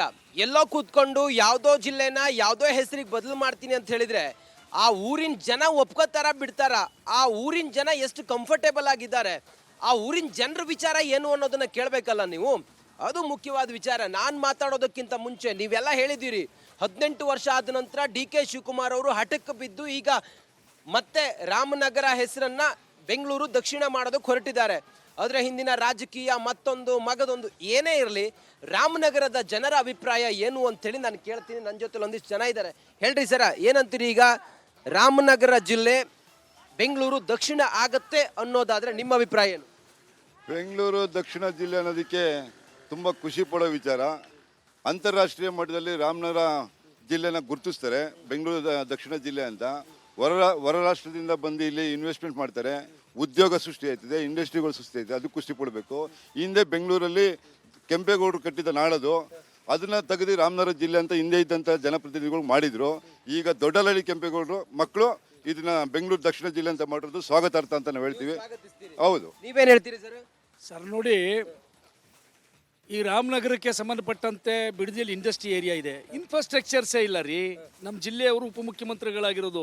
ಇನ್ಫ್ರಾಸ್ಟ್ರಕ್ಚರ್ ಕೊಟ್ಟರೆ ಉದ್ಯಮಗಳು ಸೃಷ್ಟಿಯಾಗಿ ಮಾಡೋತಕ್ಕಂಥ ಕೆಲಸಕ್ಕೆ ಸೆಕೆಂಡರಿ. ಈಗ ರಾಮನಗರ ಬೆಂಗಳೂರು ದಕ್ಷಿಣ ಆದ್ರೆ ನೀವು ಸ್ವಾಗತಿಸ್ತೀರಾ ಇಲ್ವಾ? ಸರ್, ತಮ್ಮ ಸ್ವಾರ್ಥಕ್ಕೆ ಮಾಡ್ಕೊಂತ ಇರ್ತಕ್ಕಂಥದ್ದು ಸರ್. DK ಶಿವಕುಮಾರ್ ಸ್ವಾರ್ಥ ಏನಿದ್ರೆ ನೋಡಿ, ಬಿಡದಿಯಲ್ಲಿ ಸಂಬಂಧಪಟ್ಟಂತೆ ಈಗ ಮೊನ್ನೆ ರೈತರು ಹೋರಾಟ ಮಾಡ್ತಾ ಇದ್ದಾರೆ. 9,600 ಚಿಲ್ಲರೆ ಎಕರೆ ಜಮೀನಿನಲ್ಲಿ ಅಕ್ರಮವಾಗಿ ತಮ್ಮ ಹಿಂಬಾಲಕರ ಹೆಸರಿನಲ್ಲಿ ಮಾಡ್ಕೊಂಡಿರ್ತಕ್ಕಂಥ ಆಸ್ತಿ ಎಷ್ಟಿದೆ. ಈಗ ಬೆಂಗಳೂರು ಲ್ಯಾಂಡ್ ವ್ಯಾಲ್ಯೂ ಜಾಸ್ತಿ ಮಾಡಕ ಬೆಂಗಳೂರು ದಕ್ಷಿಣ ಅಂತ ಹೆಸರು ಮಾಡದೆ ಇಟ್ಗೆನೆ ಗೊತ್ತಿಲ್ಲದೆ ಇರ್ತಕ್ಕಂಥ ಮುಗ್ಧರು ಬೆಂಗಳೂರು ಅಂತ ತಂದು ದುಡ್ಡು ಹಾಕ್ತಾರೆ. ಇವ್ರದ್ದು ಒಂದನ್ನ ಎರಡು ದ್ವಿಗುಣ ಮಾಡ್ಕೊಳ್ತಕ್ಕಂಥ ಹುನ್ನಾರ ಇದೆ. ಒಂದು ದ್ವೇಷದ ರಾಜಕಾರಣ ಮಾಡಬೇಡಿ. ರಾಮನಗರ ಅಂತ ಹೆಸರಿದ್ದೇಟಿಗೆ ಏನು ಬದಲಾವಣೆ ಆಗೋದಿಲ್ಲ. ನೀವು ಅಭಿವೃದ್ಧಿ ಮಾಡುವಂಥದ್ದಾಗಬೇಕು. ಉದಾಹರಣೆ, ಇಲ್ಲೊಂದು ಮೆಡಿಕಲ್ ಕಾಲೇಜ್ ಇತ್ತು. ಮೆಡಿಕಲ್ ಕಾಲೇಜ್ ನೀವು ಉಪಮುಖ್ಯಮಂತ್ರಿಗಳಾಗಿ ಇದನ್ನು ಇಷ್ಟು ವರ್ಷ ಆದರೂ ಇದ್ರ ಕಡೆ ಕಾಳಜಿ ವಹಿಸ್ತಾ ಇರತಕ್ಕಂಥವ್ರು ಬೆಂಗಳೂರು ದಕ್ಷಿಣ ಅಂತ ಮಾಡಿದೇಟ್ಗೆ ಯಾವ ಡೆವಲಪ್ಮೆಂಟ್ ಆಯ್ತದೆ? ತಮ್ಮ ಆಸ್ತಿಗೆ ದ್ವಿಗುಣ ಮಾಡ್ಕೊಳ್ಳಿಕ್ಕೆ, ತಮ್ಮ ಆಸ್ತಿ ಏರಿಕೆ ಮಾಡ್ಕೊಳ್ಳಿಕ್ಕೆ ಜಿಲ್ಲೆ ಹೆಸರನ್ನ ಬದಲಾವಣೆ ಮಾಡಿ ಮುಗ್ಧರು ಯಾರು ಇರ್ತಾರೆ, ಈ ಕುರಿಗಳನ್ನ ತಂದು ಇಲ್ಲಿ ದುಡ್ಡನ್ನ ಹಾಕಿಸಿ ಅವ್ರ ಆಸ್ತಿನ ವೈಟ್ ಮನಿ ಮಾಡ್ಕೊಳ್ಳಿಕ್ಕೆ ಮಾಡ್ತಕ್ಕಂಥ. ಸರ್, ಗ್ರೇಟರ್ ಬೆಂಗಳೂರು ಆಗುತ್ತಂತಲ್ಲ ಸರ್? ರಾಮನಗರ ಬೆಂಗಳೂರು ದಕ್ಷಿಣ ಆದ್ರೆ ಗ್ರೇಟರ್ ಬೆಂಗಳೂರು ಆಗುತ್ತಂತಲ್ಲ ಸರ್? ನಿಮ್ಮೂರಿಗೆ ಒಳ್ಳೇದಾಗೋದಲ್ಲ, ಅದು ಉದ್ಯೋಗ ಸಿಗುತ್ತೆ, ಜನಕ್ಕೆಲ್ಲ ಹತ್ರ ಆಗುತ್ತೆ. ನೋಡಿ ರಂಜಿತ್, ಅವ್ರದೆಷ್ಟು ಜಾಗ ಇದೆ ಕೇಳಿ ಅಲ್ಲಿ? ಜಿಲ್ಲೆಯಲ್ಲಿ ಇರೋರು ಕೆಲಸ ಆಗ್ತಾನೆ ಇಲ್ವಾ? ಜಿಲ್ಲಾ ಕೇಂದ್ರ ಅವ್ರದೆಷ್ಟು ಜಾಗ ಇದೆ ಕೇಳಿ? ಮಾಡಿಸುವಂತದ್ದೇನಿದೆ ಸರ್? ಆಗೋದೆಲ್ಲ ಇಲ್ಲೇ ಆಗಬೇಕು. ಇಲ್ಲಿ ರೈತ ಇಲ್ಲೇ ಬೆಳೆ ತಂದದ್ದನ್ನು ಇಲ್ಲೇ ಮಾರ್ಕೆಟ್ಗೆ ಹಾಕ್ಬೇಕು. ತಗೊಂಡು ಬೆಂಗಳೂರಿಗೆ ಹಾಕುವಂಥದ್ದೇನು ಹೊಸದಾಗಿ ಸೃಷ್ಟಿ ಆಗೋದಿಲ್ಲ. ನಿಮ್ದು ಎಷ್ಟು ಜಾಗ ಇದೆ ಸರ್? ಸರ್, ನಂದು 1 ಎಕರೆ 10 ಗುಂಟೆ ಜಾಗ ಇದೆ. ಈಗ ರೇಟ್ ಎಷ್ಟಿದೆ, ಇನ್ನೆಷ್ಟು ರೇಟ್ ಆಗುತ್ತೆ ಕೇಳಿ? ಒಟ್ಟು ರಾಮನಗರ ಜಿಲ್ಲೆಯ ಸುಮಾರು 5 ತಾಲೂಕುಗಳು ಮಾಗಡಿ ಬಂತಲ್ಲ. ಈಗಾಗಲೇ DK ಶಿವಕುಮಾರ್ ಅವ್ರ ಹಿಂಬಾಲಕರನ್ನೇ ಈಗಿನ ರೇಟ್ ಎಷ್ಟು? ಈಗ ತಮ್ಮ 2 ಲಕ್ಷದಿಂದ 1 ಕೋಟಿ 1.5 ಕೋಟಿ ಇದೆ. ಮುಖ್ಯ ರಸ್ತೆಗೆ ಸೇರ್ತಕ್ಕಂಥದ್ದು 2 ಕೋಟಿ 2 ಕೋಟಿ ಮೇಲೆ ಮೀರಿದೆ. ಬೆಂಗಳೂರು ದಕ್ಷಿಣ ನಿಮ್ಮ ರೇಟ್ ಎಷ್ಟಾಗುತ್ತೆ? ಸಂಬಂಧಪಟ್ಟಂತೆ ಇನ್ಫ್ರಾಸ್ಟ್ರಕ್ಚರ್ ಕಾರ್ಖಾನೆಗಳನ್ನ ಡೆವಲಪ್ಮೆಂಟ್ ಮಾಡಿ. ಗ್ರೇಟರ್ ಬೆಂಗಳೂರು ಆದ್ರೆ ನಿಮ್ಮ ಲ್ಯಾಂಡ್ ವ್ಯಾಲ್ಯೂ ಕೂಡ ಜಾಸ್ತಿ ಆಗುತ್ತಲ್ಲ ಸರ್? ಒಕ್ಕಲೆ ಬರ್ಸೋ ಪ್ರಯತ್ನ ಮಾಡ್ತೀರಾ? ಆರ್ಥಿಕವಾಗಿ ಭದ್ರವಾಗಿರೋನಿಗೆ ಜಮೀನು ಕೊಟ್ಬಿಟ್ಟು ಮಣ್ಣು ತಿನ್ಬೇಕಾಗ್ತದ ರೈತರು? ಇದು ಹೈನುಗಾರಿಕೆ. ಈಗ ರಾಮನಗರ ಜಿಲ್ಲೆಯಲ್ಲಿ ತೆಂಗು ಬೆಳೆಗಾರರಿದ್ದಾರೆ, ಮಾವು ಬೆಳೆಗಾರರಿದ್ದಾರೆ. ಅಂದರೆ ಇರತಕ್ಕಂತಹ ಗಿಡ ಮರಗಳನ್ನೆಲ್ಲ ನಾಶ ಮಾಡಿ ಬರೀ ಬಿಲ್ಡಿಂಗ್ ಕಟ್ಬಿಡ್ತೀರಾ ನೀವು? ಬೆಂಗಳೂರಿನಲ್ಲಿ ಇವತ್ತು ನೋಡ್ತಾ ಇದ್ದೀರಿ, ತೇಲಾಡ್ಕೊಂಡು ಹೋಗೋ ಮಟ್ಟಕ್ಕೆ ನೀರು ಬರ್ತಾ ಇದೆ ಸಣ್ಣ ಮಳೆಗೆ. ಅಲ್ಲಿ ಡೆವಲಪ್ಮೆಂಟ್ ಮಾಡಿ ಸ್ವಾಮಿ. ಬೆಂಗಳೂರನ್ನೇ ಮೊದಲು ಡೆವಲಪ್ಮೆಂಟ್ ಮಾಡಿ ನೀವು, ಆಮೇಲೆ ರಾಮನಗರ. ಸರಿ, ರಾಮನಗರ ಆಗೋದಕ್ಕಿಂತ ಮುಂಚೆ 2007ರಲ್ಲಿ ಇದೇ ಬೆಂಗಳೂರು ಗ್ರಾಮಾಂತರ ಅಂತ ಇತ್ತಲ್ರಿ ಸರ್? ಅವಾಗ ಡೆವಲಪ್ಮೆಂಟ್ ಮಾಡ್ಬೋದಾಗಿತ್ತಲ್ರಿ? ಅವಾಗ ಗ್ರೇಟರ್ ಬೆಂಗಳೂರು ಪರಿಕಲ್ಪನೆ ತಮ್ಗಿರ್ಲಿಲ್ವಾ ಹೇಳಿ? ಅವತ್ತು ಗ್ರೇಟರ್ ಬೆಂಗಳೂರು ಪರಿಕಲ್ಪನೆ ಇತ್ತು, ಆದರೆ ಅವರು ಜನ ಸಂದಣಿ ನೋಡಿಕೊಂಡು ಹೈನುಗಾರಿಕೆ ಮಾಡ್ಕೊಂಡಿರ್ಲಿಲ್ಲ. ಪಾಲಕರ ಹೆಸರಿಗೆ ಜಮೀನು ಮಾಡ್ಕಾಗಿದೆ, ಜಮೀನು ಮಾಡ್ಕೊಂಡಿರಲಿಲ್ಲ. ಇವತ್ತು ಮಾಡ್ಕೊಂಡಿದ್ದಾರೆ. ಅದು ವೈಟ್ ಮನಿ ಮಾಡಬೇಕು. ಸಂಬಂಧಪಟ್ಟಂತ ಅಕ್ರಮನ ಗ್ರೇಟರ್ ಬೆಂಗಳೂರು ಅವ್ರ ಐಡಿಯಾ ಇತ್ತು, ಆದರೆ ಇಲ್ಲಿನ ಜನರ ಪರಿಸ್ಥಿತಿ ನೋಡಿಕೊಂಡು ಅವ್ರು ಮಾಡಕ್ ಹೋಗ್ಲಿಲ್ಲ. ಹೈನುಗಾರಿಕೆ ಇತ್ತು. ಎಷ್ಟು ಜಮೀನು ಇದೆ ಸರ್? ನಮ್ದು 29 ಗುಂಟೆ ಇದೆ. ಕೇಸ್ ನಡೆಸ್ತಾ ಇದ್ದೀನಿ, ಆದ್ರೂ ನನ್ನ ಮೇಲೆ ಕೇಸ್ ಇದೆ, ನಡೆಸ್ತಾ ಇದೀವಿ. ನಮ್ದು ಜಮೀನಿದೆ ಸರ್. ಇನ್ನು ತಾವೇನು ಹೇಳ್ತೀರಿ? ನೋಡಿ ಸರ್, ರಾಮನಗರದ ಹೆಸರು ಬದಲಾವಣೆಯಿಂದ ಯಾವುದೇ ರೀತಿಯಾದಂಥ ಪ್ರಯೋಜನ ಆಗಲ್ಲ. ಕೇಂದ್ರ ಸರ್ಕಾರದಂಥ make in India, digital India ಈ ಸಿದ್ದರಾಮಯ್ಯ ಸರ್ಕಾರ ಇವತ್ತಿನ ದಿನ ಯಾವ ವ್ಯವಸ್ಥೆಗೆ ತಂದಿದೆ? ಮೇಕ್ ಇನ್ ಇಂಡಿಯಾ ಮತ್ತು ಡಿಜಿಟಲ್ ಇಂಡಿಯಾನ ಇಂಪ್ರೂವ್ ಮಾಡಿ. Make in India digital India ಬಗ್ಗೆ ಏನು ಹೇಳ್ತಿದ್ದಾರೆ? ಹೆಸರಲ್ಲಿ ಯಾಕೆ ಜಗಳ ಆಡ್ತಿದ್ದೀರಾ? JDS ಕಾಂಗ್ರೆಸ್ ಅವರು ರಾಮ ಇದ್ದಾನೆ ಅನ್ನೋದಕ್ಕೋಸ್ಕರ ಏನಾದರೂ ಬದಲಾವಣೆ ಮಾತಾ? ಸ್ವಾಮಿ ಅವರ ವಿರುದ್ಧವಾಗಿ ಜಿದ್ದನ್ನು ಇಟ್ಕೊಂಡು ನಂದು ನಡಿಬೇಕು ಇದು ಬೇಡಿ ಸರ್. ದ್ವೇಷದ ರಾಜಕಾರಣ ಮಾಡಬೇಡಿ. ಸನ್ಮಾನ್ಯ ಉಪಮುಖ್ಯಮಂತ್ರಿ DK ಶಿವಕುಮಾರ್ ಅವರು ಪ್ರಜ್ಞಾವಂತರಿದ್ದಾರೆ. ನೀವು ಅಭಿವೃದ್ಧಿ ಮಾಡಿ ತಮ್ಮ ಹೆಸರನ್ನ ಮೇಲ್ಮಟ್ಟಕ್ಕೆ ತಗೊಂಡೋಗಿ. ಮುಖ್ಯಮಂತ್ರಿ ಆಗತಕ್ಕಂಥ ಭಾವನೆಯಲ್ಲಿರೋರು ನೀವು, ಜನ ನಿಮ್ಮನ್ನು ವಿಶ್ವಾಸಕ್ಕೆ ತಗೋಬೇಕು. ಆದ್ರೆ ಹೆಸರು ಬದಲಾವಣೆ ಮಾಡ್ತಕ್ಕ ಬಿದ್ದು ಬದಲಾವಣೆ ಮಾಡಿದ್ರು ಅಂತೇಳಿ ಆದ್ರೆ ತಮ್ದೆಲ್ಲ ಹೋರಾಟ ಏನು? ತಾವೀಗ ಕಟುವಾಗಿ ವಿರೋಧ ಮಾಡ್ತಾರೆ ನೋಡಿ. ಇವ್ರು ಹೇಳ್ತಾರೆ ರಾಮನಗರ ಜಿಲ್ಲಾ ಕೇಂದ್ರ. ಕುರಿಗಳಿಗೆ ಮೊಸರನ್ನ ತೀಡ್ತಾರಲ್ಲ, ತೀಡೋ ಪ್ರಯತ್ನ ಮಾಡ್ತಾರೆ. ಜಿಲ್ಲಾ ಕೇಂದ್ರ ಬೆಂಗಳೂರು ಗ್ರಾಮಾಂತರ, ಬೆಂಗಳೂರು ದಕ್ಷಿಣ ಇರ್ತದಂತೆ, ಜಿಲ್ಲಾ ಕೇಂದ್ರ ರಾಮನಗರನೂ ಇರ್ತದೆ. ಏನು ಅರ್ಥ ಇಲ್ದೇನೋ ಮಾತಾಡ್ತಾರೆ. ಜನಗಳಿಗೆ ದಿಕ್ ತಪ್ಪಿಸ್ತಾ ಇದ್ದಾರೋ ಏನೋ ಅಂತ ಅನ್ನತಕ್ಕಂಥ ಭಾವನೆ ಜನಗಳಲ್ಲಿ ಮೂಡಿದೆ. ಜನಗಳು ಇದಕ್ಕೆ ನೇರ ವಿರೋಧ ಇದೆ. ಕರೆಕ್ಟ್. ತಾವು ಒಪ್ಕೋತಿದ್ರಿ, ಸ್ವಾಗತ ಮಾಡ್ತಿದ್ರಿ. ಹೇಳಿ ಇನ್ನೊಂದು ಕಾರಣ ಏನಾದರೂ ಕೊಡಿ ನೀವು ಒಪ್ಕೊಳ್ಳೋದಕ್ಕೆ. ವಿರೋಧ ಪಕ್ಷದವರು ಇರೋದನ್ನ ಟೀಕೆ ಮಾಡೋಕ್ಕೆ, DK ಶಿವಕುಮಾರ್ ವಿರೋಧ ಮಾಡೋಕ್ಕೆ ಇರೋದು. DK ಶಿವಕುಮಾರ್ ಹೆಸರು ವಿರೋಧ ಮಾಡ್ತಾರೆ. ಈಗ ಜನಗಳ ಹಿತದೃಷ್ಟಿಯಿಂದ ಈಗ ಮಾಡ್ತಾ ಇರೋದು ಸ್ವಾಗತವನ್ನು ಮಾಡ್ತೀವಿ. ಅದರಲ್ಲೂ ರೈತರಿಗೆ ಈಗ ನಮ್ಮದು 4 ಎಕರೆ ಜಮೀನಿದೆ, ರೇಟ್ ಜಂಪ್ ಆಯ್ತದೆ. ಇಂಡಸ್ಟ್ರಿಗಳು ಅಂತರ ಒಕ್ಕಲೆ ಬಿಸ್ತಿರ ಕೇಳ್ತಾ ಇರೋರು, ನೀವು ರೇಟ್ ಜಂಪ್ ಮಾಡಿ ಜಾಗ ಮಾರ್ಕೊಂಡು ಹೈನುಗಾರಿಕೆ ದನಕ್ಕೆ ಮೇಯೋಕ್ಕೆ ಹುಲ್ಲೇ ಸಿಗಲ್ಲ ಅಂತ ಹೇಳಿದ್ರೆ ಬಿಲ್ಡಿಂಗ್ ಕಟ್ಕೊಂಡು ಏನು ಮಾಡ್ತಾರೆ ಕೇಳ್ತಾರೆ. ಜಿದ್ದಿನ ರಾಜಕಾರಣ ಇಲ್ಲ, ಒಕ್ಕಲೆ ಎಬ್ಬರಿಸೋ ಪ್ರಯತ್ನ ಇಲ್ಲ. ಏನಿದು ಜನ ಹಿತದೃಷ್ಟಿ, ರಾಜ್ಯ ಅಭಿವೃದ್ಧಿ ಹಿತದೃಷ್ಟಿಯಿಂದ ಇವರು ಗ್ರೇಟರ್ ಬೆಂಗಳೂರು ಮಾಡೋರೆ, ಬೆಂಗಳೂರು ದಕ್ಷಿಣ ಜಿಲ್ಲೆ ಮಾಡೋರೆ. ರಾಮನಗರ ಹೆಂಗಿತ್ತು ಹಂಗೆ ಇರ್ತದೆ. ಅದೇ ಜಿಲ್ಲಾ ಹೆಡ್ ಕ್ವಾರ್ಟರ್ ಇರ್ತದೆ, ಅದೇ ತಾಲೂಕು ಹೆಡ್ ಕ್ವಾರ್ಟರ್ ಇರ್ತದೆ. ರಾಮನಗರ ಬದಲಾವಣೆ ಇಲ್ಲ. ಜಮ್ಮು ಕಾಶ್ಮೀರದಲ್ಲಿ ಎನ್ಕೌಂಟರ್ ಆರ್ಭಟ ಮುಂದುವರೆದಿದೆ. ಈಗಾಗಲೇ 2ನೇ ದಿನಾನೂ ಕೂಡ ಭಾರಿ ಗುಂಡಿನ ಕಾಳಗ ಜಮ್ಮು ಕಾಶ್ಮೀರದಲ್ಲಿ. ಈ ಮೂಲಕ ಜಮ್ಮು ಕಾಶ್ಮೀರದಲ್ಲಿ ಉಗ್ರರ ನಿರ್ಮೂಲನೆ ಕಾರ್ಯ ನಡೀತಾನೆ ಇದೆ. ಆಪರೇಷನ್ ಸಿಂಧೂರ ನಿಂತಿಲ್ಲ ಅಂತ ಕೇಂದ್ರ ಸರ್ಕಾರವು ಕೂಡ ಈಗಾಗಲೇ ಹೇಳಿಯಾಗಿದೆ. ಕಿಶ್ತವಾರದಲ್ಲಿ ನಡೆದಿರುವಂತದ್ದು ಭದ್ರತಾ ಪಡೆಗಳಿಂದ ಕಾರ್ಯಾಚರಣೆ. 2ನೇ ದಿನ ಎನ್ಕೌಂಟರ್, ಗುಂಡಿನ ಕಾಳಗ ಅಲ್ಲಿ ಕೇಳಿ ಬರ್ತಾ ಇರೋದು. ಸಿಂಪೋರಾದಲ್ಲಿ ಭಾರಿ ಗುಂಡಿನ ಚಕಮಕಿ ನಡೆದಿದೆ. ಉಗ್ರರ ನಿಗ್ರಹಿಸುವಂತಹ ಕೆಲಸ ಭದ್ರತಾ ಪಡೆಗಳಿಂದ ನಿರಂತರವಾಗಿ ಆಗ್ತಾ ಇದೆ. ಅಲ್ಲಿವರೆಗೂ ವಿರಮಿಸುವ ಪ್ರಶ್ನೆನೇ ಬರೋದಿಲ್ಲ ಅಂತ ಹೇಳಿ ಈಗಾಗಲೇ ಭಾರತೀಯ ಸೇನೆ ಹೇಳಿಯಾಗಿದೆ. 2ನೇ ದಿನವೂ ಕೂಡ ಭಾರೀ ಕಾರ್ಯಾಚರಣೆಗೆ ಭದ್ರತಾ ಪಡೆ ಸಾಕ್ಷಿಯಾಗಿದೆ.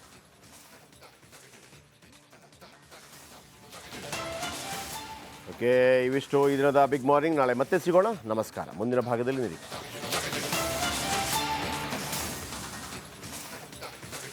ಕಾಮಿಡಿ ನಟನಿಗೆ ಕಾಕಿ ಡ್ರಿಲ್, ಫುಲ್ ಲೈಫೇ ಕಾಮಿಡಿ ಆಗಿದೆ.